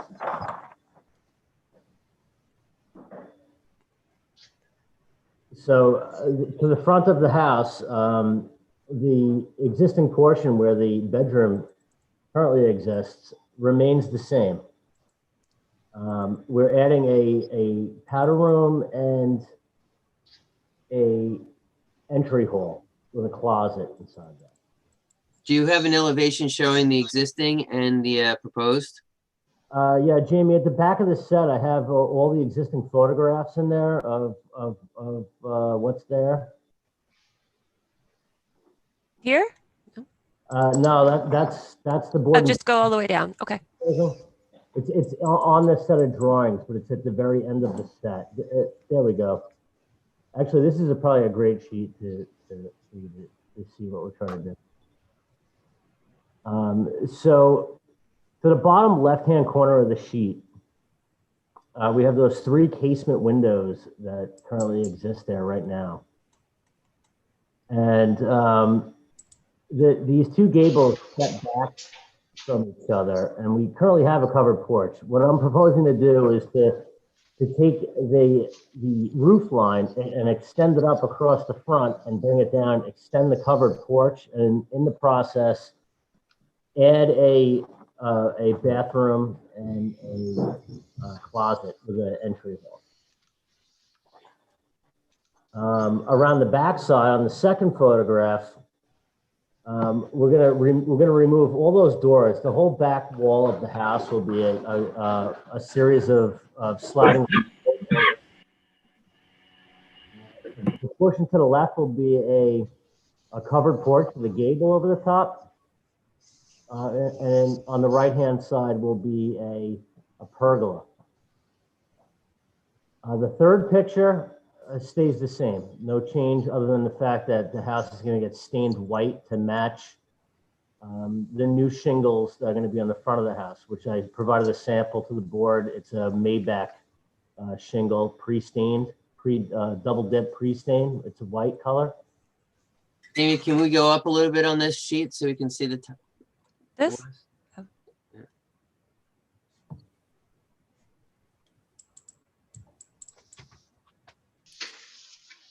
Okay, continue, please.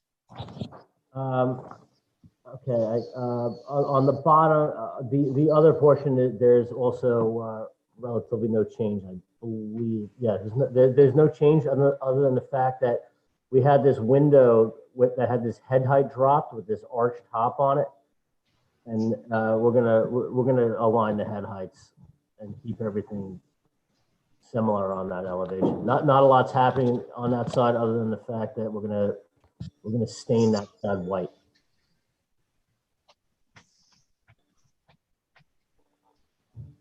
Val, do you have comments on these changes?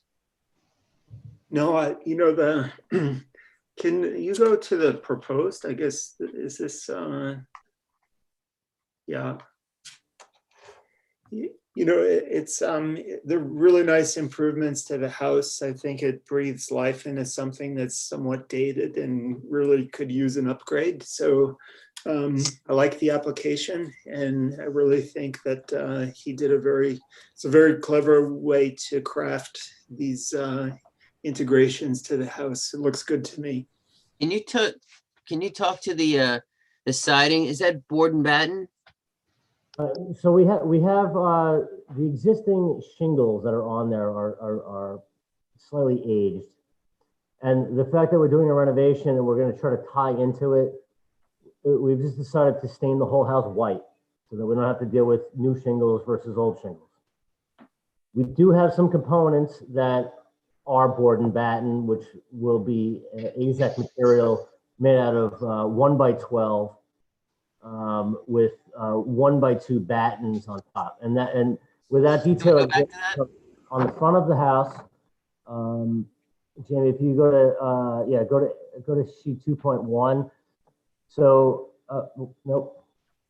2.1 we need on the elevations. Oh, 2.1. Oh.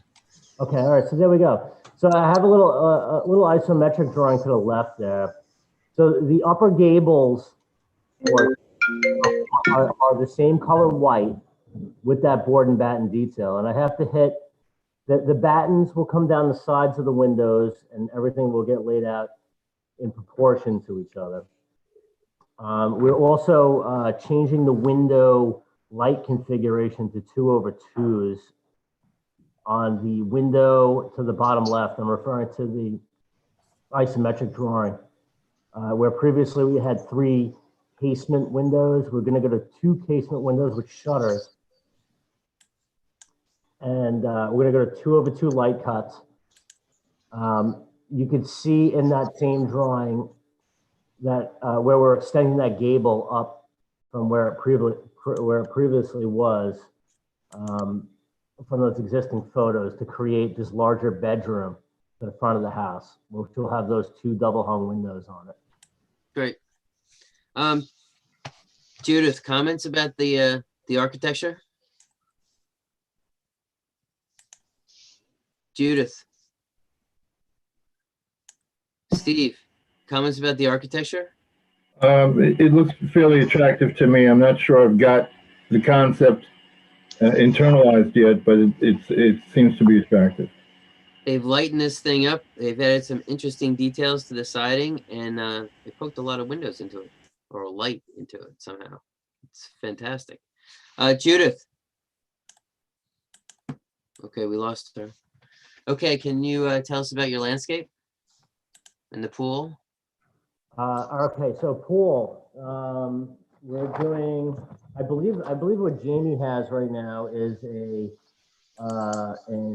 18x32 pool. We're showing a patio of 9x20, which I don't think is reflected in this PDF drawing that you have, but it was submitted to the board. The pool is going to be a gunite pool, pebble fina finish, the skim tile. I don't know if we're totally sure, but Bridget is also here, that she could possibly let us know about what that's going to be. Can we talk about the screening and the landscape in the pool?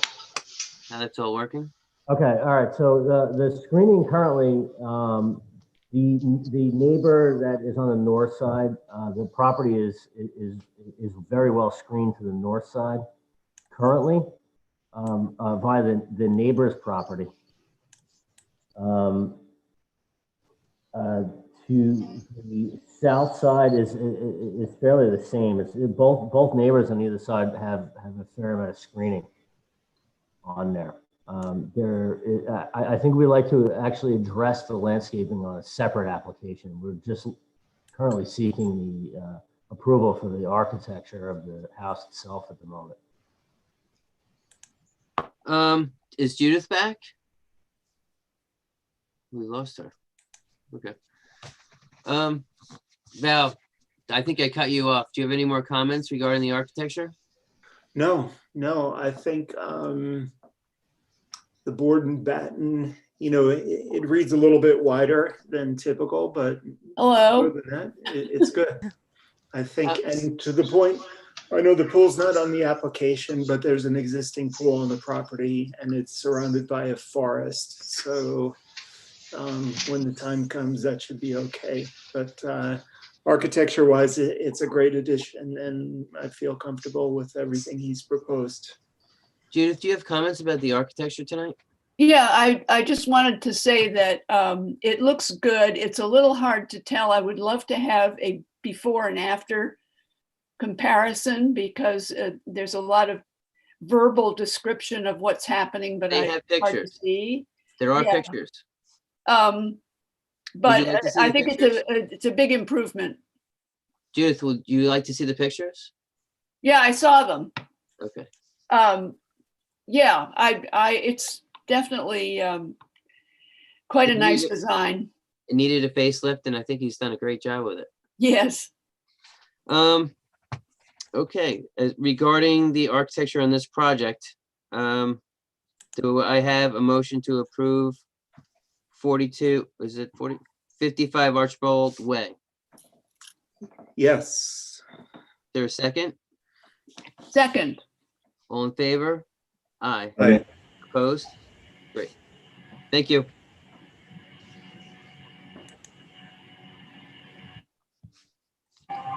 For Wildwood Drive.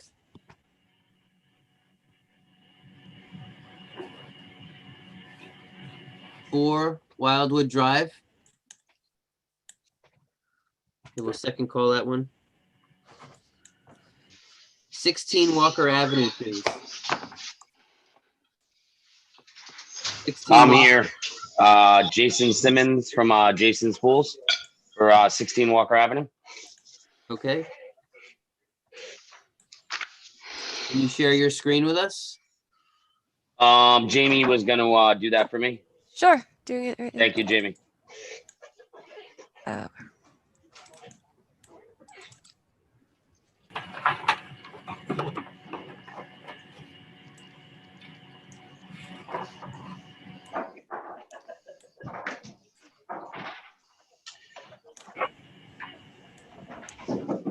So this is what you see here is the ZBA plan.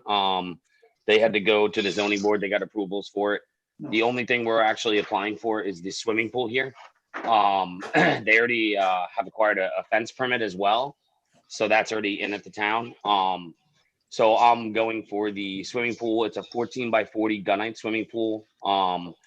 There is going to be a spa inside the rectangle. And then the pool equipment is going on the opposite side of the house. So can you explain to us how the screening works for this project?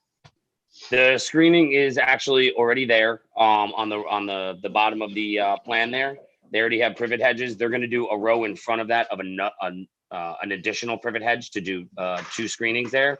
And then on the back side, they are doing the what are they doing there? The rhododendron. There is going to be fencing as well. The wood fencing is attached, Jamie, if you want to go to the next picture there. That is the site as seen, without anything done on it. With their kids playing in it. At the bottom? Yeah, the plan, it should be right there. That's the screening that they're proposed to do. You'll see on the plan, it goes all the way around the property. It's going to be number 2 cedar wood fence. They're going to keep the natural color. Like I said, they already got this approved through you guys. She went through the ARB meeting about a year ago for the fence. So the fence was already approved. We're just looking to go for the pool. So my initial comments, I think you need some screening on that, can you go back a couple, Yeah, go back to 104. There you go. I guess it would be on that east side. It looks like there are some windows looking onto this space. They're gonna do. They have the rhododendron is to remain. They're doing, I think, arborvitaes along there, and the wood fence. I don't see the, it's not clear to me that this is going to be screened from that neighbor's window. I know the landscape plan was done on ARB. I am not privy to the landscaping plan, but the architectural, the ARB, I'm sorry, the ZBA. The ZBA basically approved all the landscaping that was going to be done. As far as the south side or the east side, you're saying the screening there isn't enough? Yeah. Plus, there's not enough here for me to personally to make a judgment on it. But looking at that photo, it looks like there are windows looking onto this space that would require some additional screening on that side. As far, they had an existing 6-foot wood fence there. They are simply replacing that 6-foot wood fence. You want, as far as screening goes, you want taller trees, or because they are doing plantings all along that in front of the fence. Well, this is a tough plan because I can't see, it doesn't indicate what the size of plants are, and a rhododendron's not going to get high enough to screen the windows from the eastern. They're just keeping that existing rhododendron there. What's going along the back is arborvitaes. Okay, I'll just simplify. You need to screen the pool from the neighbors in some way. And what the existing stuff is not going to do. So I'm just asking you to go back and maybe think about how to mitigate that view shed between the two properties.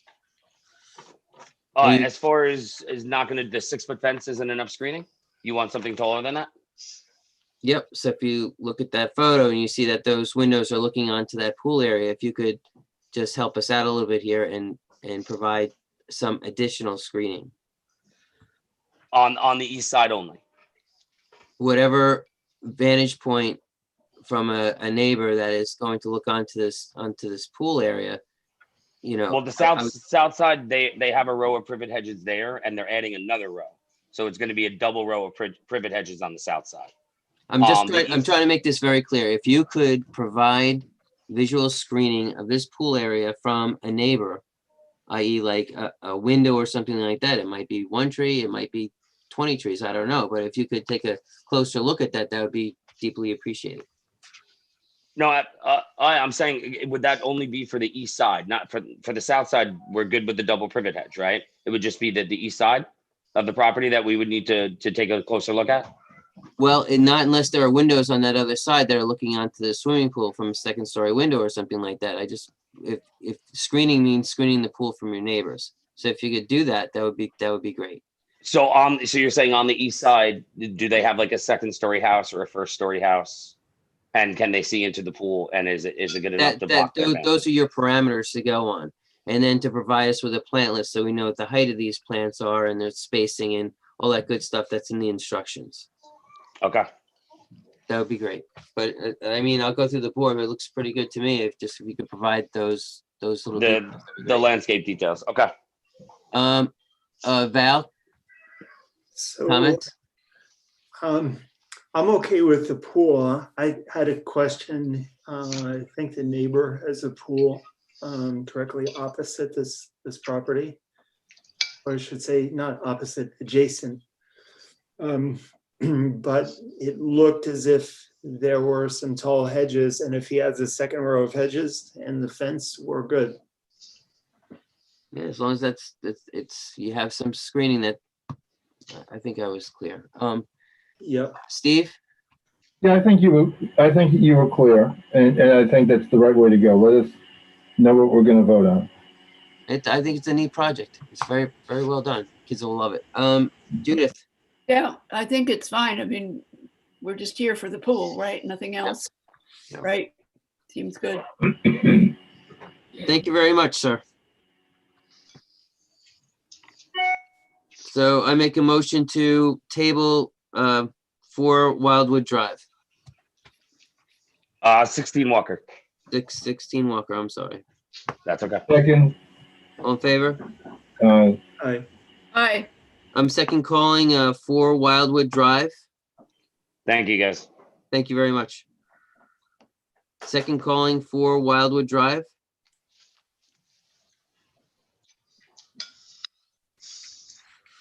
Okay. 42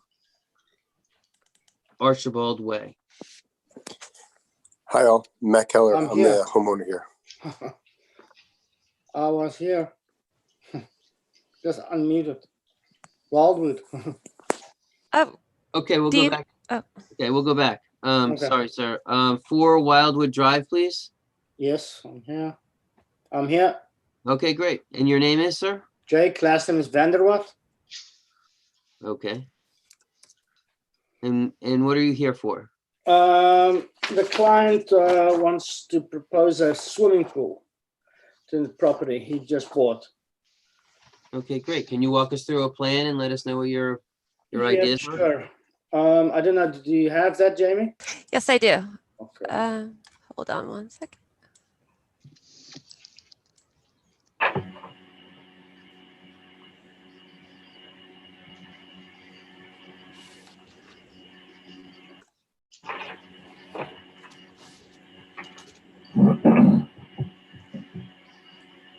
Is this what you wanted to show? Yes, thank you, Jamie. So basically, the only spot that he can do the pool is on the west side of the property. So I spoke to Tom last week, and we had the pool slightly to the front of the house. But he asked us to move the house slightly back so that it doesn't cross the front of the house, the line in front of the house. So by doing that, we had to cut off the rear of the deck over here. But everything is within the setbacks. Okay, can you tell us about the screening and how it's screened from the street and how it all Yes, works? the screening is, hang on a second, what was it again? Sorry, what was it? John Cowan, sorry. Green Giant, the Green Giant. The landscape architect suggested we plant some green giants around to screen and a 4-foot pool fence. Is there a plan to that? Yes, I did submit a plan.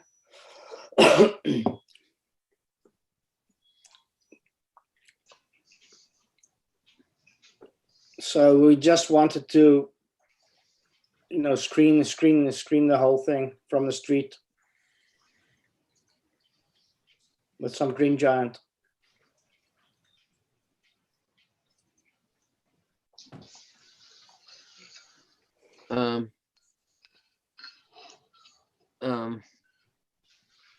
Steve, do you have comments? Again, do we have a list of the plants to be planted, their heights, that sort of thing?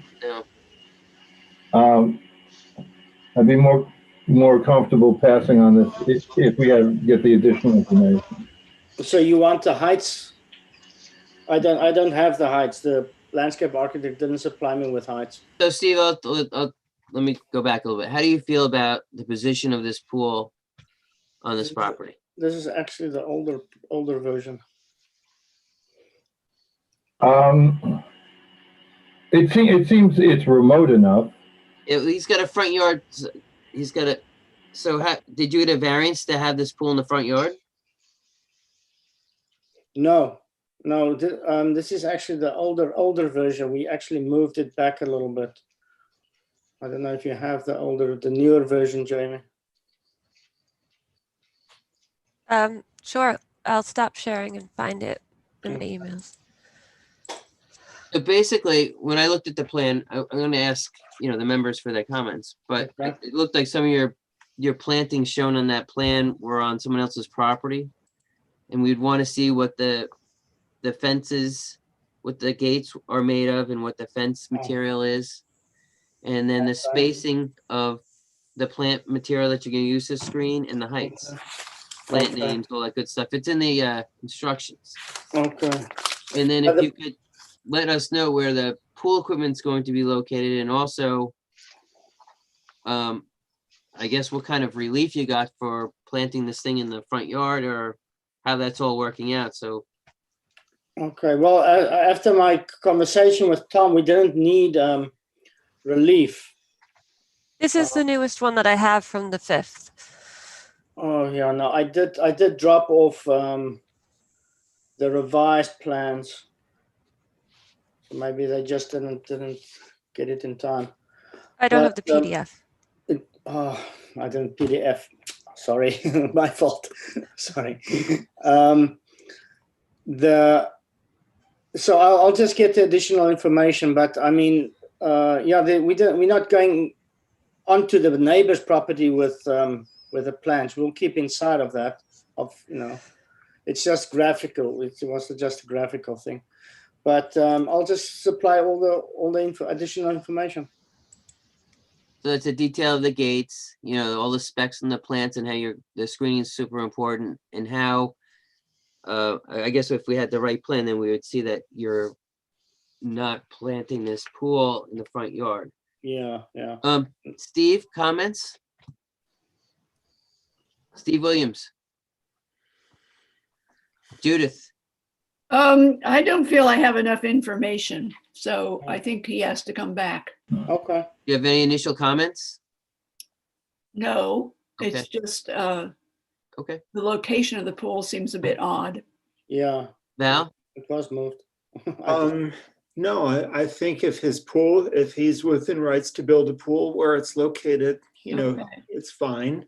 He's going to go through the protocol of calling out the screening, and if he builds a gate, he's going to give us a gate detail.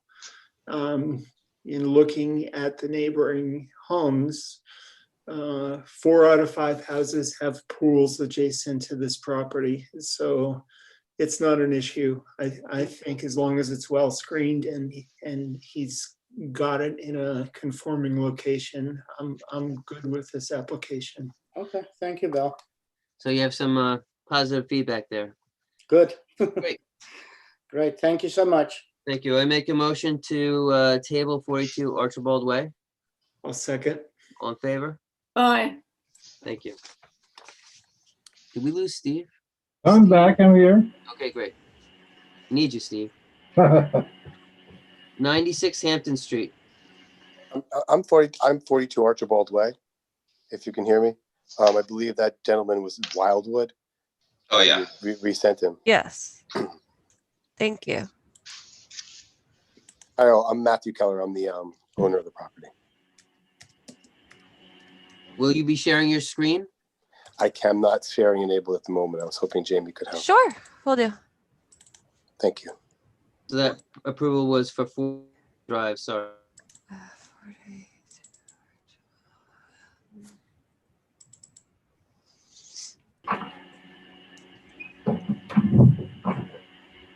Okay, so this is a pool.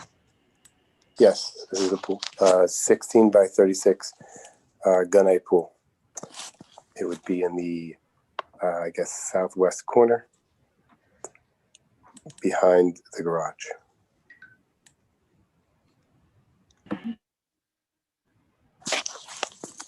Do you have, Oh, that's what we'd screen.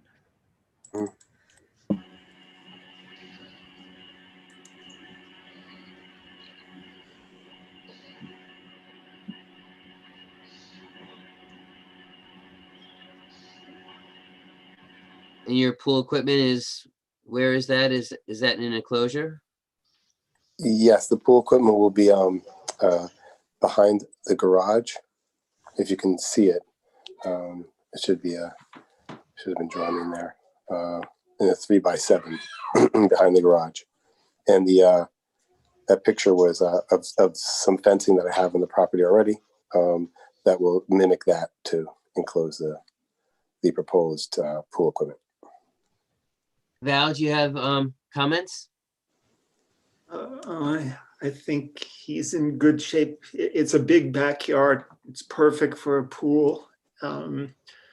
And both neighbors to his left and his right have pools.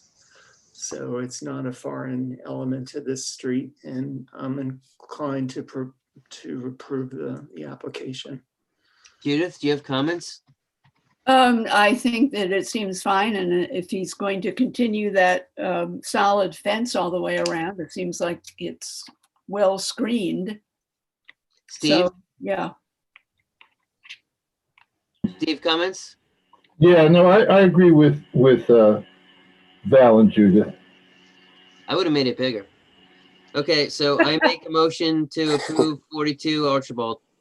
Second. All in favor? Aye. Aye. Opposed? Thank you. Thanks all. 96 Hampton Street. Good evening, Anais Fernandez with Tesla Energy. I do also have the homeowner here as well. Jamie, if you can please pull up the plans for us. Thank you for being so helpful. Of course, of course.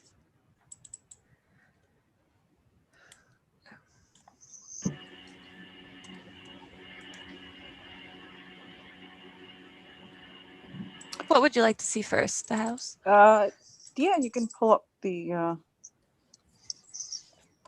So we did do some renderings for you so you could see. As you know, this is very similar to the project we did last year. In the, I don't know if you guys recall. This is going to be 185 active Tesla solar tiles. We're completely ripping off all the comp shingle and installing our beautiful Tesla solar shingles. The difference from the product that we did last year, our tiles are a little larger and more efficient. You have a picture of one of the tiles? I mean, that's the rendering that they gave me. So it's going to be very similar to the one we originally installed last year. So those are the two renderings we can do for you. You said that the tiles are a little bit bigger than the ones that were installed on Howard Street. So Correct. How much bigger are they? 3 feet by 1 feet by 3 feet. And what was the other one on Howard Street? I would say maybe half of that, maybe. But the exposure is the same, right? Correct. Yeah. So it gives you that beautiful sleek look. Well, that's more of a modern look. So we're talking about. Well, you could see like right now, the rendering that you're looking at. If we could go back to the reference of Howard Street. So how much different does this roof look than the Howard Street? You're not gonna be able to tell the difference. It's gonna look exactly the same. I'm just giving you just the different measurements. Does this go? They're so dark. Question. Yes.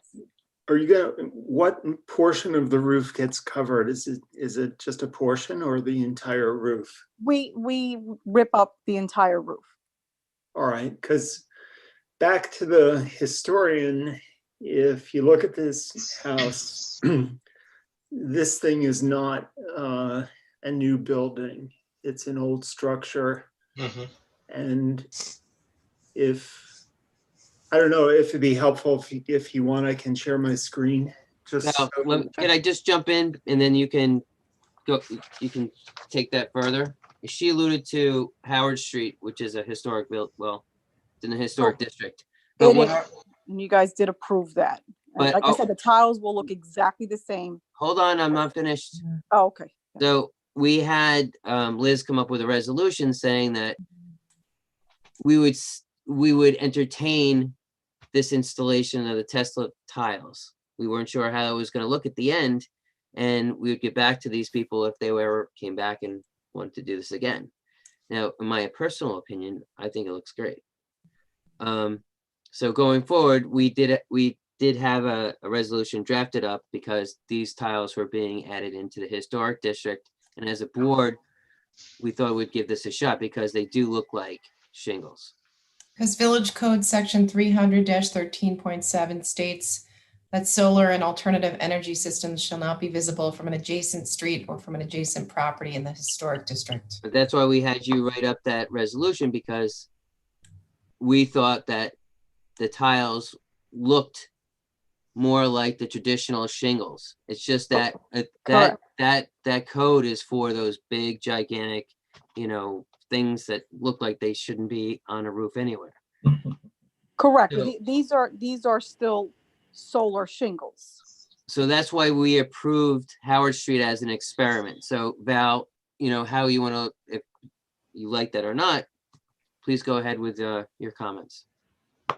Well, I think it's more for the historian to take a look also, because I think the streetscape, this, I'm not frowning on the use of solar whatsoever, but if the back of the house, which is facing south, is going to be the more practical side to keep it, I just think it's going to, again, we're a board of historic preservation, and this home is got to be, I'm not sure if Zach has seen it, but I have. it's got to be over, or somewhere in the late 1800s. And to the point, as you said, Dean, when she opened the package, it's a very sleek, modern looking ingredient. And I think it should be, this building needs to be studied just very quickly before we make a determination to say you can put solar on a house that's, probably late 1800s.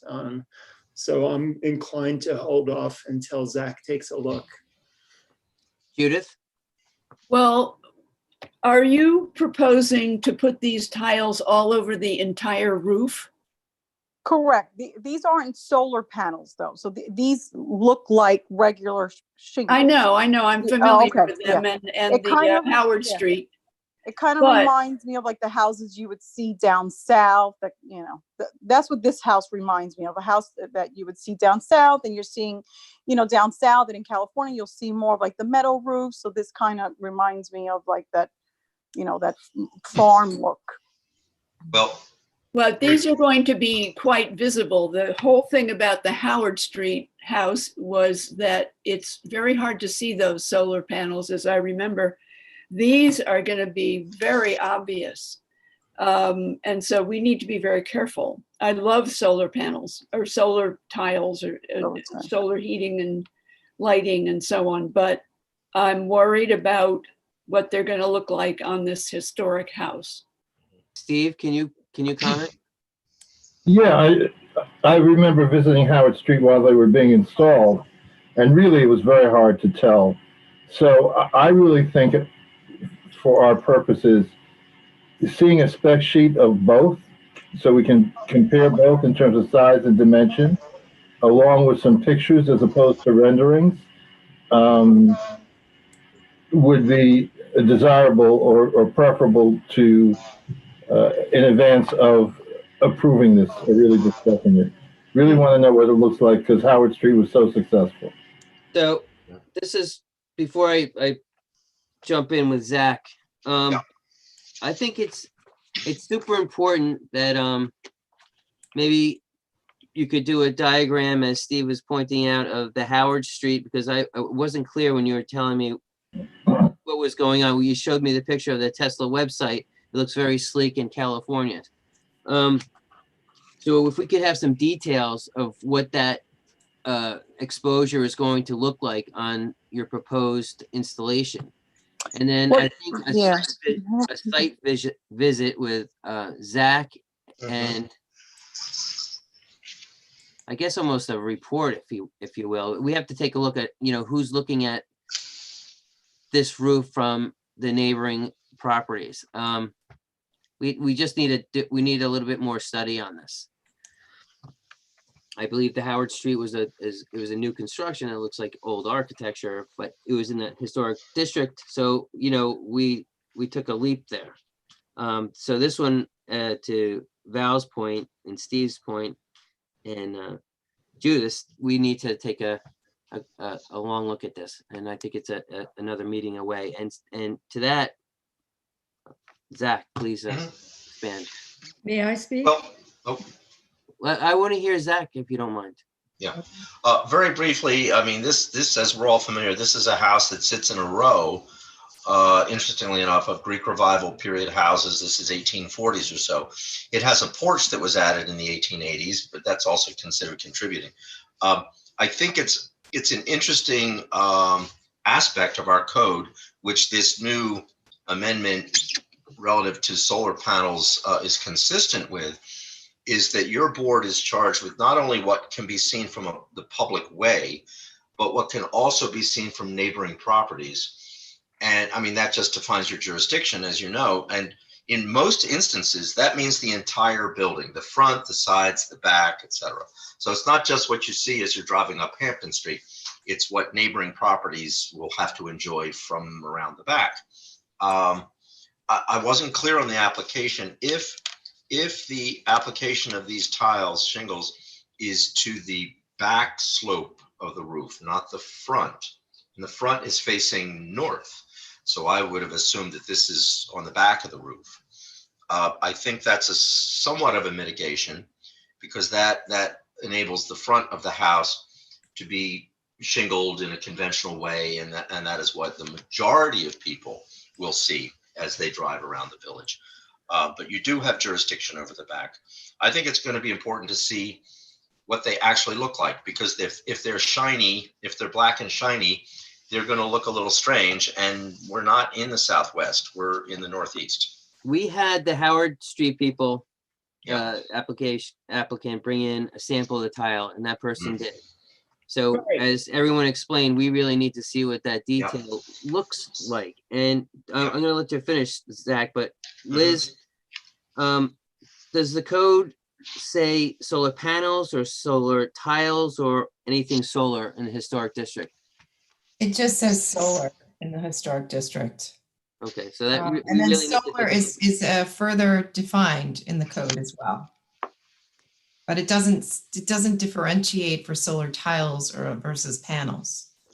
Maybe something you'd like, the Village Board of Trustees to change. I don't know. I think we're going to look into that after this board takes another look at this site, and we'll explore that with you, Liz. Zach, can you finish your thought? Well, just that I think aesthetically speaking, which is your primary concern, nothing is being lost, let's say, in terms of the integrity of the building. Nothing is lost in re-roofing the back slope with some other roofing material, which this is being presented as being. So that's not a concern. I think it's more of an aesthetic and a visual impact, which I say is mitigated by the fact that it seems likely that this will be just to the back roof. But of course, these neighboring properties will have to look at that as well. So I think we really need to see what they're actually going to look like. But I think it was just said that all surfaces were going to be covered with these tiles. Correct. And our job on Howard Street, there wasn't an issue. The only difference between the two houses is that this house here has the because the one on Howard Street is also in historical district. Yeah, but it's not historic. It was a new house. The one on Howard, I don't believe it was a. I'm pretty sure it's a new house in the style of the 1800s. So. Well, it doesn't have the house on Howard doesn't have the porch. Okay, hold have on. that additional. Listen, it's a long night. We need to keep moving, but this is where we are. We need to have a site visit with our historian and our board members to take a look at this. And we need to think this over a little bit. I believe the property owner wanted to speak. Oh, we're good. We're getting there. Okay. So that's where we are. So we're not going to just belabor this point tonight. We really need to do further investigation on our own. I'd like to see one of the tiles. Yeah. If you'd like, we can set up a meeting and I can drive out there and we can meet at the house if you'd like. That would be perfect. Yeah, I can bring the tile and you could see. And like I said, we can also do a drive by Howard. And like I said, it's the same thing. Like I said, in my opinion, the only difference between the two houses is that this has the you know, the first floor roof. It's the age of the with house. porch, so. I'm pretty sure we could distinguish Howard if we had to. Yes. Okay, any more comments from the applicant? Yes, please. I just want to be sure that everybody understands that the entire roof is going to be replaced. Not all the tiles will be photovoltaic, but that won't be discernible from the street or the GIS or whatever that we were just looking at. But it'll be an entirely new roof, some of which are actively solar. It is not raised the way solar panels are. So it's going to be one smooth, continuous roof. And as I understand it, and Anise, you may want to correct me, but in order for me to capture enough solar energy, I need to do the front of the house as well as the back of the house. It doesn't work. Correct, yeah. The shingles on the front of the house, the present shingles. Correct. Okay. So becomes more critical what they look like. Yeah, I think it's a gray area because we did approve a house with these shingles because they look like shingles. So I think if we can just walk through this slowly and start with Zach. Yeah. And then the applicant's contractor needs to supply us with an actual shingle and a detail of what the exposure is of these. Right. Yep. And then we can start to, you know, take a real close look at this. I'd also want to see the shingles that are not solar shingles, because they're going to be a mixture of solar shingles and non-solar shingles, and they're all going to be mixed together. Correct. So we need to see them both together. Correct. You won't even notice the difference between the active tiles and the non-active tiles. Yes, I can even show you photos of you know, recent installs, and you can't even notice the difference. We really like to see the sheen on this, to Judith's point. And Judith, I think at the last application, the last applicant regarding these tiles, they showed us the two tiles and they looked identical. Good. Mr. Yeah, Chairman, so I guess I'll contact Jamie so we can set something up then. Perfect. just one request, Dean. We don't all get to the site visits. Could they bring a sample and leave it in the village office for us to take a look at if we can't attend? That's a great idea, especially with these times now. That's actually a great idea. Okay. Thank you. Sure. Yeah. Great. I think this is Less gathering. great application, and let's see if we can head towards the future. Yes, absolutely. I Thank you. make a motion to table 96 Hampton Street. Is there a second? I'll second. All in favor? Aye. Aye. Aye. Thank you. Thank you. 152 Division Street. Hi, Can Hi, you how state are your you? name for us, I'm please? Nicole Adams. I'm the architect for the back cottage at 152 Division Street. Okay, great. May I share my screen? That'd be great.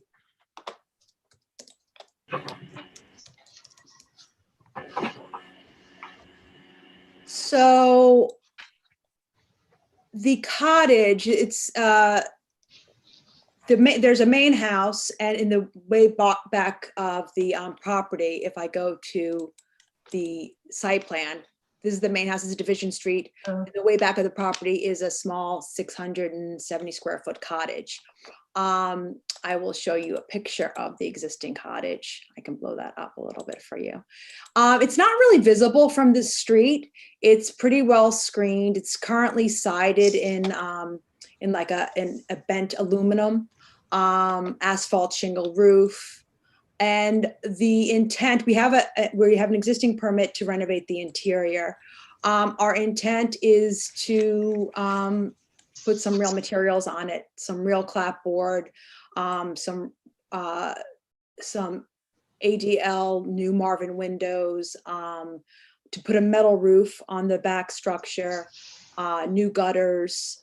I can go to the material page and show you some of those things that we were hoping to do. But it's cosmetic in nature. There's no change to the use or anything. Can I just jump in for a second? Please. Zach, do you Yeah. have any initial comments? Sure.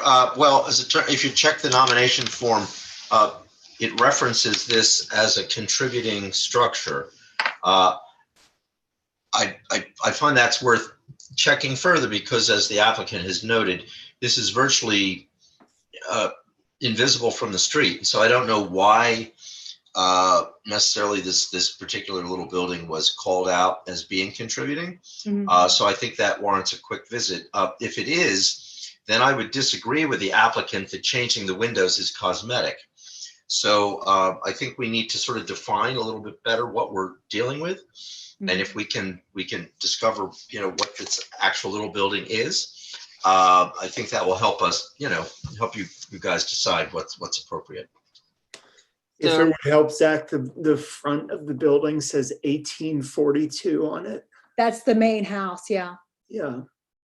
So, well, the issue is that it was part of our survey, our historic survey. Right. So that triggers a red flag. We need to go, make a visit and get a report from our historian, if you don't mind. Sure. So right now it's actually great because the interior is open. They started to take some of the sheetrock down. These are some interior shots. Well, that'll help. The windows. There is a weight and chain in there. Wow. And yeah, that would be great. So you can set that up with Jamie and make this happen.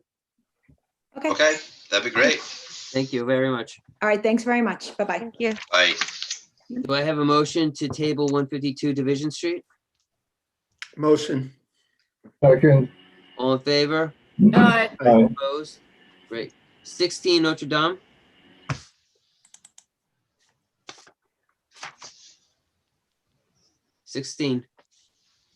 We'll second call that. I'm here, Dave Rimland. Great. Can you hear me? We can. Oh, okay. We are looking to replace all the windows, siding, roofing, and trim on this house. I could share my That'd be great. screen, I guess.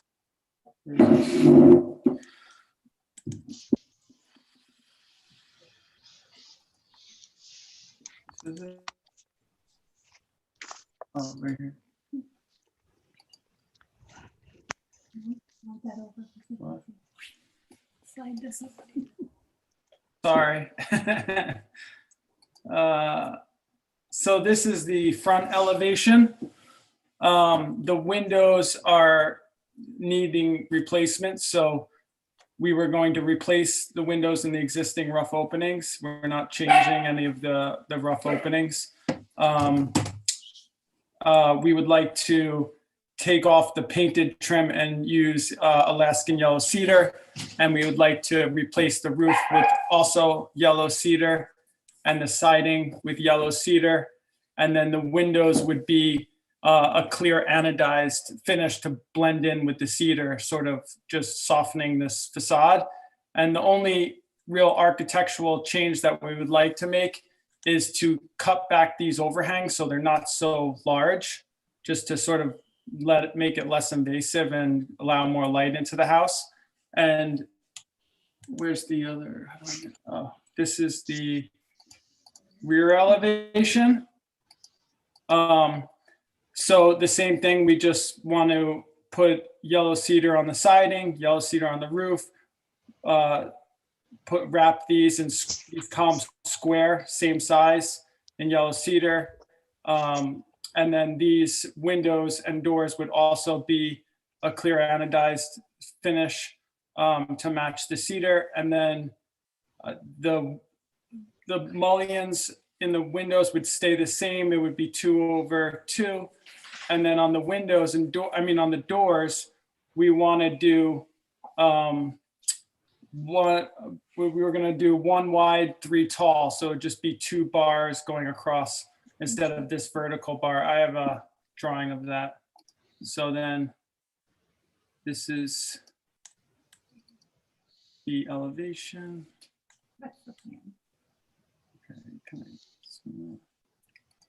So we drew up the front here. I don't know if you can see that. So this was the front where we reduced the size of these dormers, and we basically replaced the windows in the same openings, but with casements.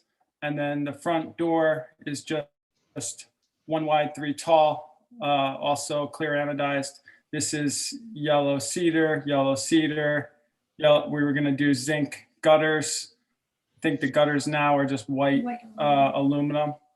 And the back is like this. So we're trying to match all the light patterns so everything's equal.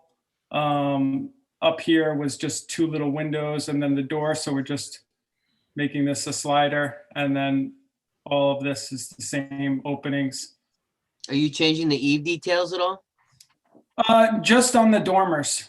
Like down here, we're not doing anything, just on the dormers, because they were, if you see in the, where is it? You see in the front, they're very big. You know, they're like 16, 18 inches sticking out. No, you've done a lot for this house. So that's the intent. I even did a rendering. So that would be the new rear elevation.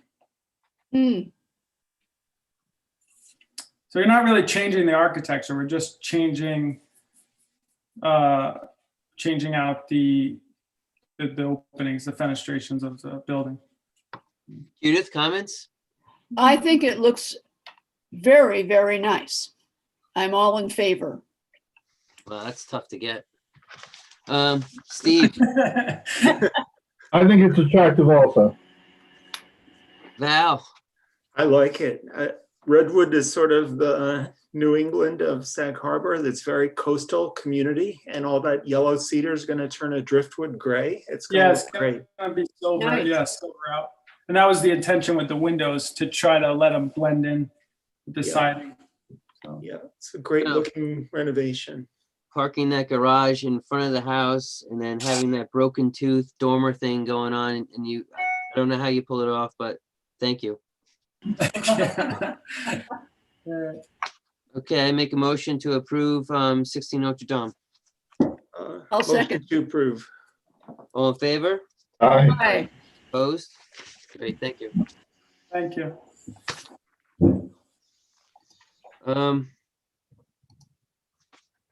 20 Hempstead Street. Andrew Smith here from Green Logic, representing 20 Hempstead Street. Yep, I think this was a technicality really, right? Right, it was approved at the, under the discussion last week, and because it wasn't under new business, you couldn't give it the official approval. Are there any comments from the board? No comment. I think he just had to come back and make it an official application. Judith? Yeah, let's approve it. I make a motion to approve 20 Hempstead Street. Is there a second? Second. All in favor? Aye. I make a motion to open the public hearing for 367 Division Street. Second? Second. All- Second. Aye. Aye. Okay, 367 Division Street, please. I make a motion to close it. Hey, go ahead, please. He's muted. I'm sorry. Hi, good evening. So you are? Matt Lucas, the builder. Okay, what are we doing? We had proposed to demolish the existing house and reconstruct a 4,300 square foot house on the property. Can you just refresh the audience, please, of your project? Yes, sure. So during the ARB discussions, we had spoken about tearing down the existing 1,600 square foot house and replacing it with a 4-bedroom, 4,300 square foot house with an attached 2-car garage. We discussed that the property had screenings around the entire perimeter. We had compared it to a few of the other neighboring properties, 351 Division Street and 349 Division Street, which were similar size lots and also new constructions. This was a long, deep flag lot. The house is 400 feet from the street, and it abuts the Suffolk County Water Authority on the right side of the property. Okay, I'm gonna run through the board. We've been through this project several times. Judith, comments? I'm ready to approve it. I think we've, as you say, we've discussed it quite a bit and. Steve? I'm ready to vote. Val? Same, ready to vote. Are there comments from the public? Is anyone out there to discuss 20 Hempstead Street? I mean, 367 Division Street? I make a motion to close 367 Division Street, the public hearing. Is there a second? Second. Second. All in favor? Aye. Aye. Okay. Aye. Is there a motion to approve 367 Division Street? Yes. Is there a Make a motion. second? Second. All in favor? Aye. Aye. Opposed? Thank you very much. Thank you very much. Have a great evening. Discussion number 1, 14 Cove Road. Hi, Haley Willis for the applicant. Okay, great. And I'll share my screen again, if that's okay.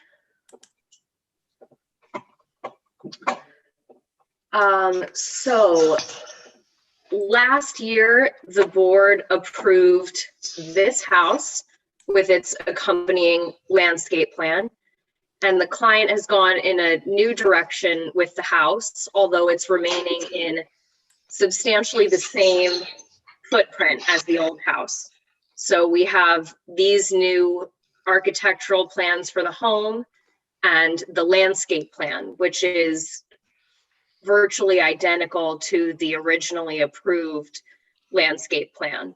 But we understand the last time we presented on this, some additional details, you were requesting some additional details. So we wanted some additional clarity on what you would like to see for this plan. And then also your feedback on the new home design. I think the landscape is easy.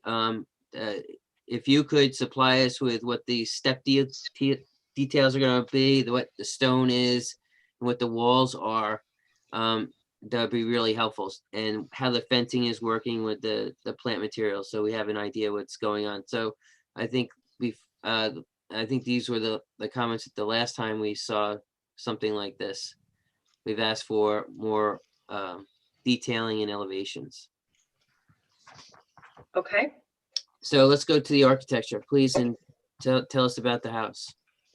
So this is obviously significantly more traditional design than the modern one that was originally approved. And I can show you whichever page of this you'd like to have up here. Like I said, it's in the same footprint as the original design. So it takes up the same part of the property, the same footprint, but it's a very different. Is there a rendering of this, or can you tell us about all the materials that are going on? This is all I have for tonight. I don't believe I have a rendering. So we can come back with that certainly for the material. Well, this is what we have. So Judith, do you have any initial comments regarding this project? Is that a garage door on the left? Yes. On the left? Okay, that's a garage. I always prefer garages to be on the side so you don't see them, but that's just a personal preference. So I guess it's not really valid. It's a good one. That's my only comment is having a garage be the first thing that greets you is slightly off-putting, but otherwise I don't have much to say. It's a little hard to tell from this elevation. So is there a reason why you would choose to have the garage compete with the front door, or is it just a matter of setbacks and making the driveway work? Yeah, I think part of it was to keep it in the original footprint and maybe the symmetry of the front of the house, but I don't know that there was any particular reason for the location of the garage. She has a very good point. Having a garage door compete with the front door is not optimum aesthetically, but that's, I guess, our opinion. Steve? So just out of curiosity, this is a standing seam roof you're gonna have? Yes. Yeah. Yes. It's a metal roof. It's okay. I'd like to see some rendering. Yeah, it's hard to tell. Val? Yeah, I think in line with the other application towards Redwood, this is sort of, it has a coastal living sort of feel. It's a gray colored roof that I can tell, but if they could colorize the elevation or provide a rendering, that would be fine. I'd feel comfortable. The previous design had lots of glass, and I think by comparison, the previous design was like a square peg trying to be forced into a round hole, and this house is much more harmonious to the neighborhood. So I'm good with it. And also to the point with the garage door, I think that they don't have much room. It's a very restrictive site in terms of wetlands. So they can't, I don't believe they can put the garage door to the side. And, many of the other houses on this street are very tight lots. And they all have garage doors facing the road. So, but it is nice, when you can, put them off to the side. Actually, it's encouraged in some municipalities, no garage doors facing the street, but I like it. I think it's an improvement to the previous one. I think it's an attractive house, but to all the points, it's very hard to understand what's going on. So the colors, if you could next time be able to speak to all the materials and what's going on, and from the streetscape, what that's looking like, i.e. the walls and stairs and materials and how this is all melding together.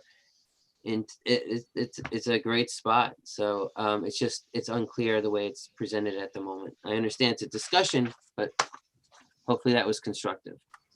Yes, thank you for your feedback. We'll come back with the colorized and renderings in more detail on the materials and the requested detail for the landscape plan. Beautiful. Thank you. Thank you. 40 Lincoln Street, please. Hello, am I on? You are. My name is Scott Accardo. Good evening. I'm here with my clients, Gladys Bank. I'm the designer and builder of 40 Lincoln Street. We're here for discussion, first time coming to this board, to discuss what we're proposing on this quite small 50 lot with a couple of issues in terms of grading that were challenging towards the design. The property slopes from front to back almost 12 feet and from north to south about 10 feet. So I've tried to work with the grade of the property as much as possible in designing the home. We have a reverse brick ledge, which lowers the first floor elevation and also allows us inside the house. We provided 3 or 4 steps down, so it's a split level inside. Not what we really wanted to do, but I did want to work, I had to work with the grade because of the sky plane. So we pretty much maximize the site coverage, but not the floor area ratio. And we've done a traditional style house with some things changed. Jamie, could you possibly pull up the site plan for me? Yes. Thank you. Some things, we did this preliminary design in terms of the finishes. So when we look at the elevations, we're going a little bit more traditional with the elevations, which we'll get to in a minute. Mm-hmm. About a 2,750 square foot, 2-story home. Lincoln Street is a mixture of a couple of new houses around the area, but mostly older homes, maybe built in the 60s. So we didn't want to do something totally modern, but we took a traditional home, modernized it a bit. in terms of the elevation. So if you look at the topography here, it was quite a challenge from the front 40 elevation or 42 to the back 30 by where the pool is. And then also north to south, right about where the great room is, the property drops off another 3 or 4 feet. So like I said, I tried to work, you can see the staircase inside the house. We've stepped down to the lower level of the house. I've also stepped the second floor down to try to work with the property and not fight it. The pool is at a lower level. It's 4 steps down from the main level of the house to try to work with the existing grading in the back as well. We have to do some minimal grading around the northeast corner of the pool itself. I'm sorry my landscape architect couldn't be here tonight for this meeting, but after hearing all of the comments, I'll know what to bring in as a landscape plan at our next meeting. Can we go to the elevations, please? Sure.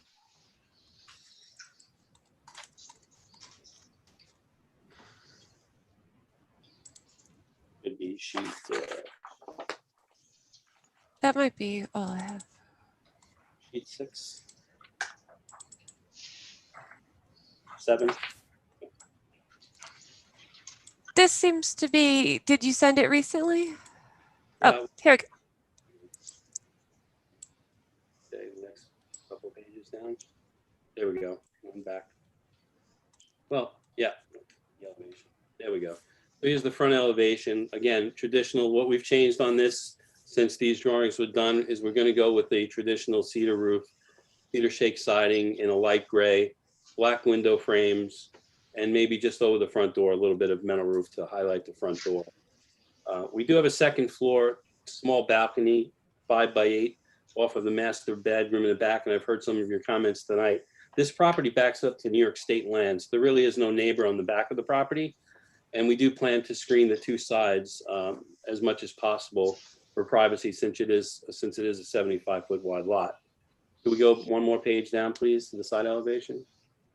Okay, so you can see how we've stepped the house down. The right side elevation, you see we stepped down with the grade, stepped the second floor down and the roof line as well. And that would show you the balcony.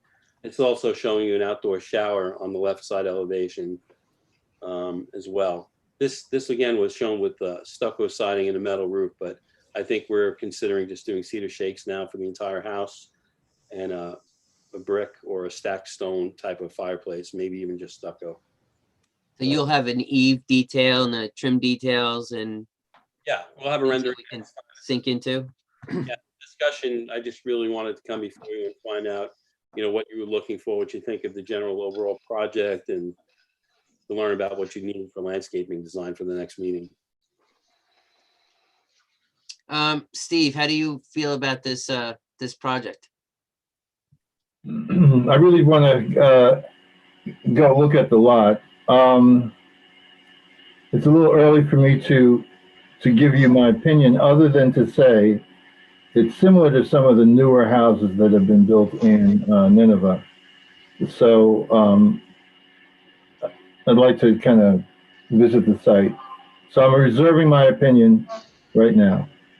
Judith, comments? I think nothing jumps out at me as being horrible, and I think it looks like it might be quite nice. But you say this is not going to be a standing seam roof, it's going to be shingles. And so it's a little hard to tell because we'd like to see renderings of it, but I don't have any objections. Val? Good. I think to the comment that the house would be shingled, and it would also have a cedar shake roof, and the chimney would turn to stucco. So I think between those materials, this house is really just sort of going to meld into the background.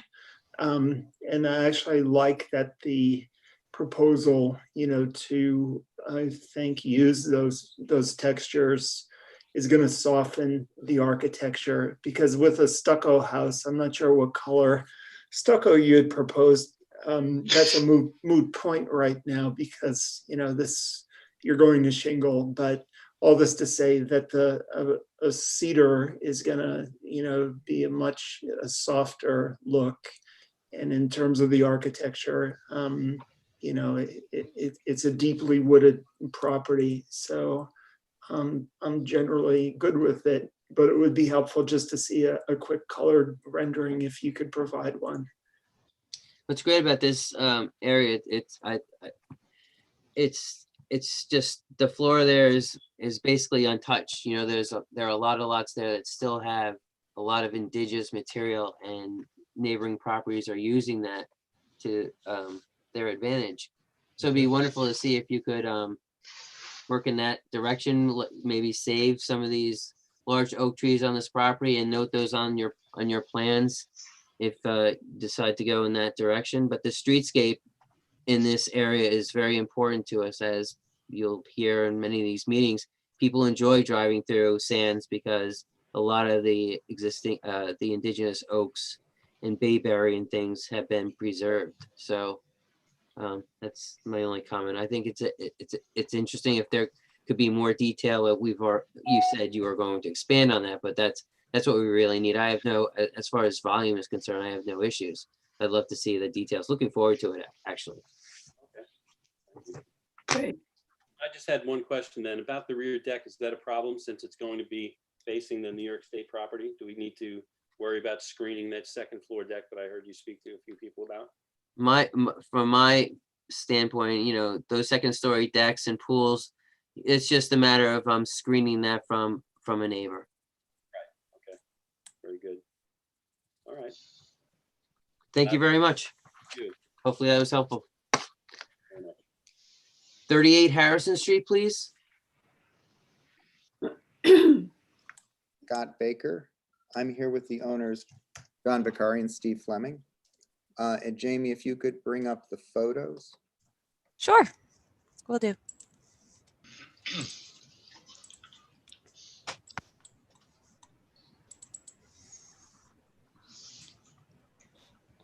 The photos of the, why don't we start with the photos of the existing house? Well, this is okay. So just to remind you, the left side of this is the existing house, which was built in the mid-1930s. And on the far right is an existing accessory building, which was originally a garage and was converted into, I don't know what it's actually called now, but it's habitable, the office habitable space. So maybe we could just run through the photos first. Yeah, there we go. So that's the existing house with doghouse dormers on the front and a little porch.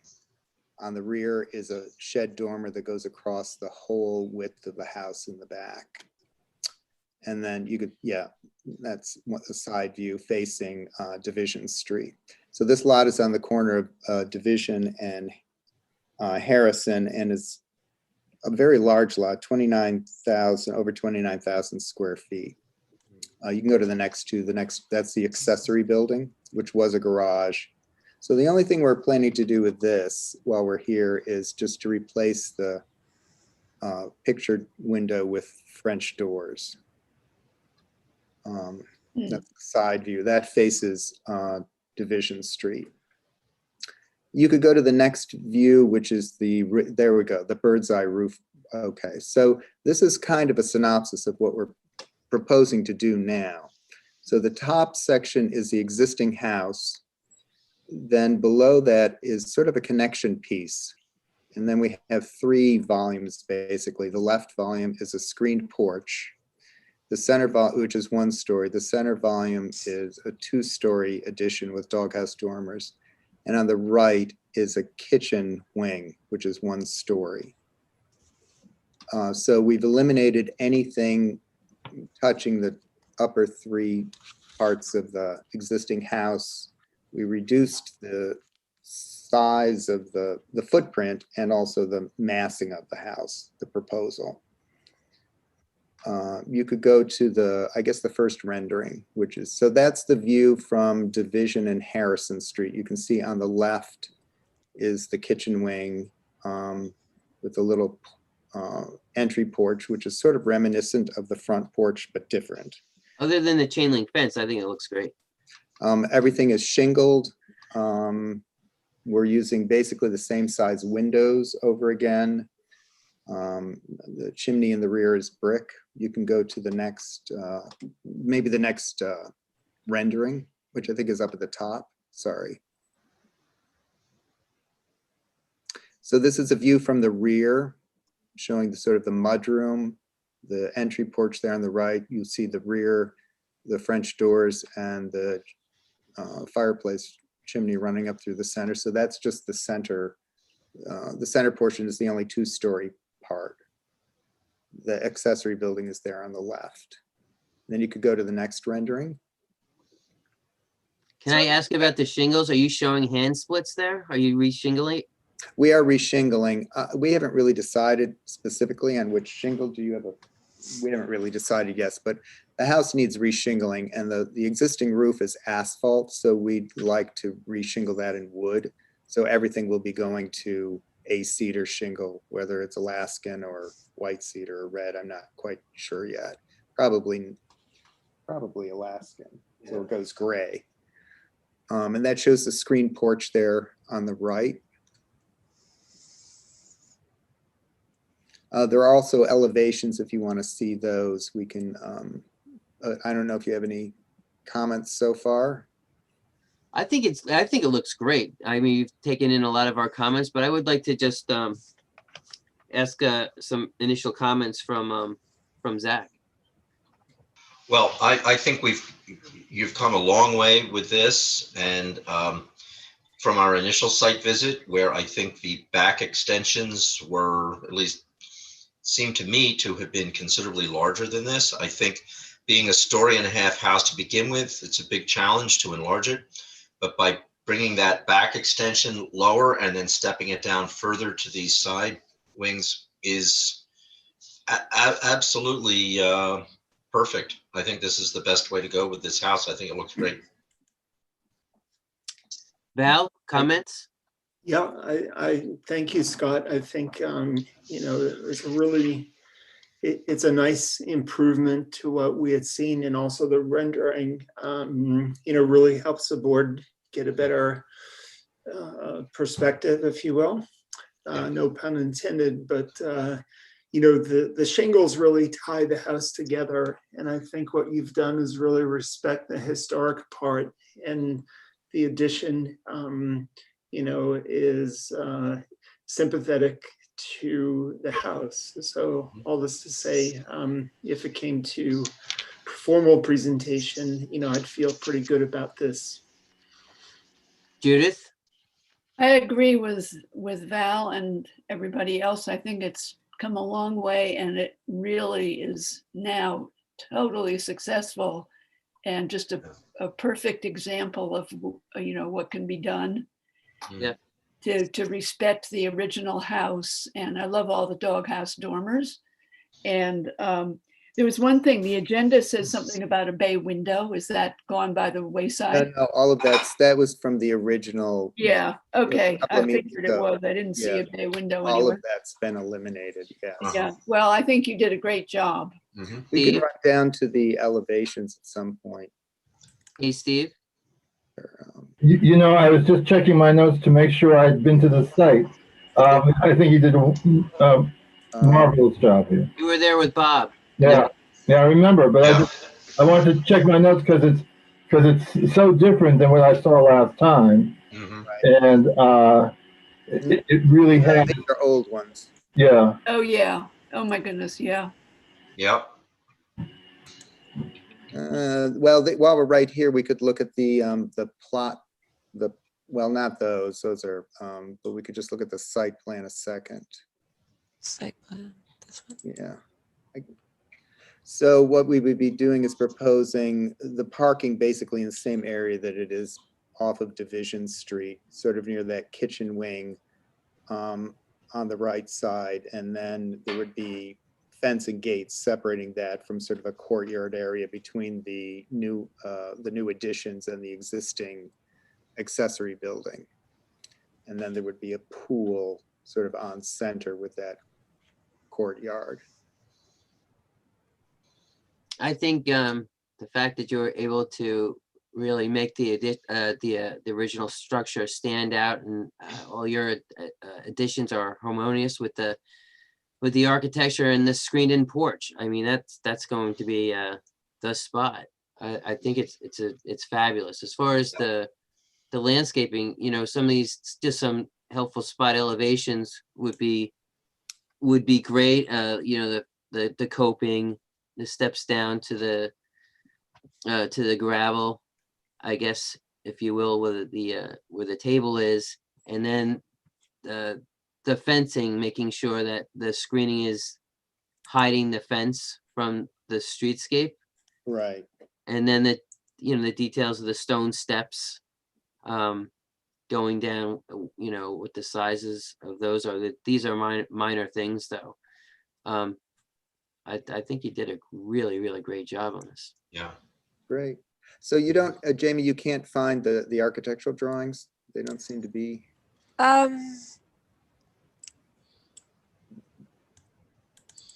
If any of these look right. No. Let's see.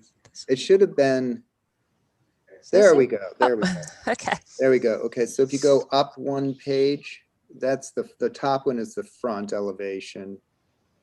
The bottom one is what you would see from Division Street. And you can see that what we're doing is tying in the connection piece ties into the shed dormer so that there's a definition between the new and existing.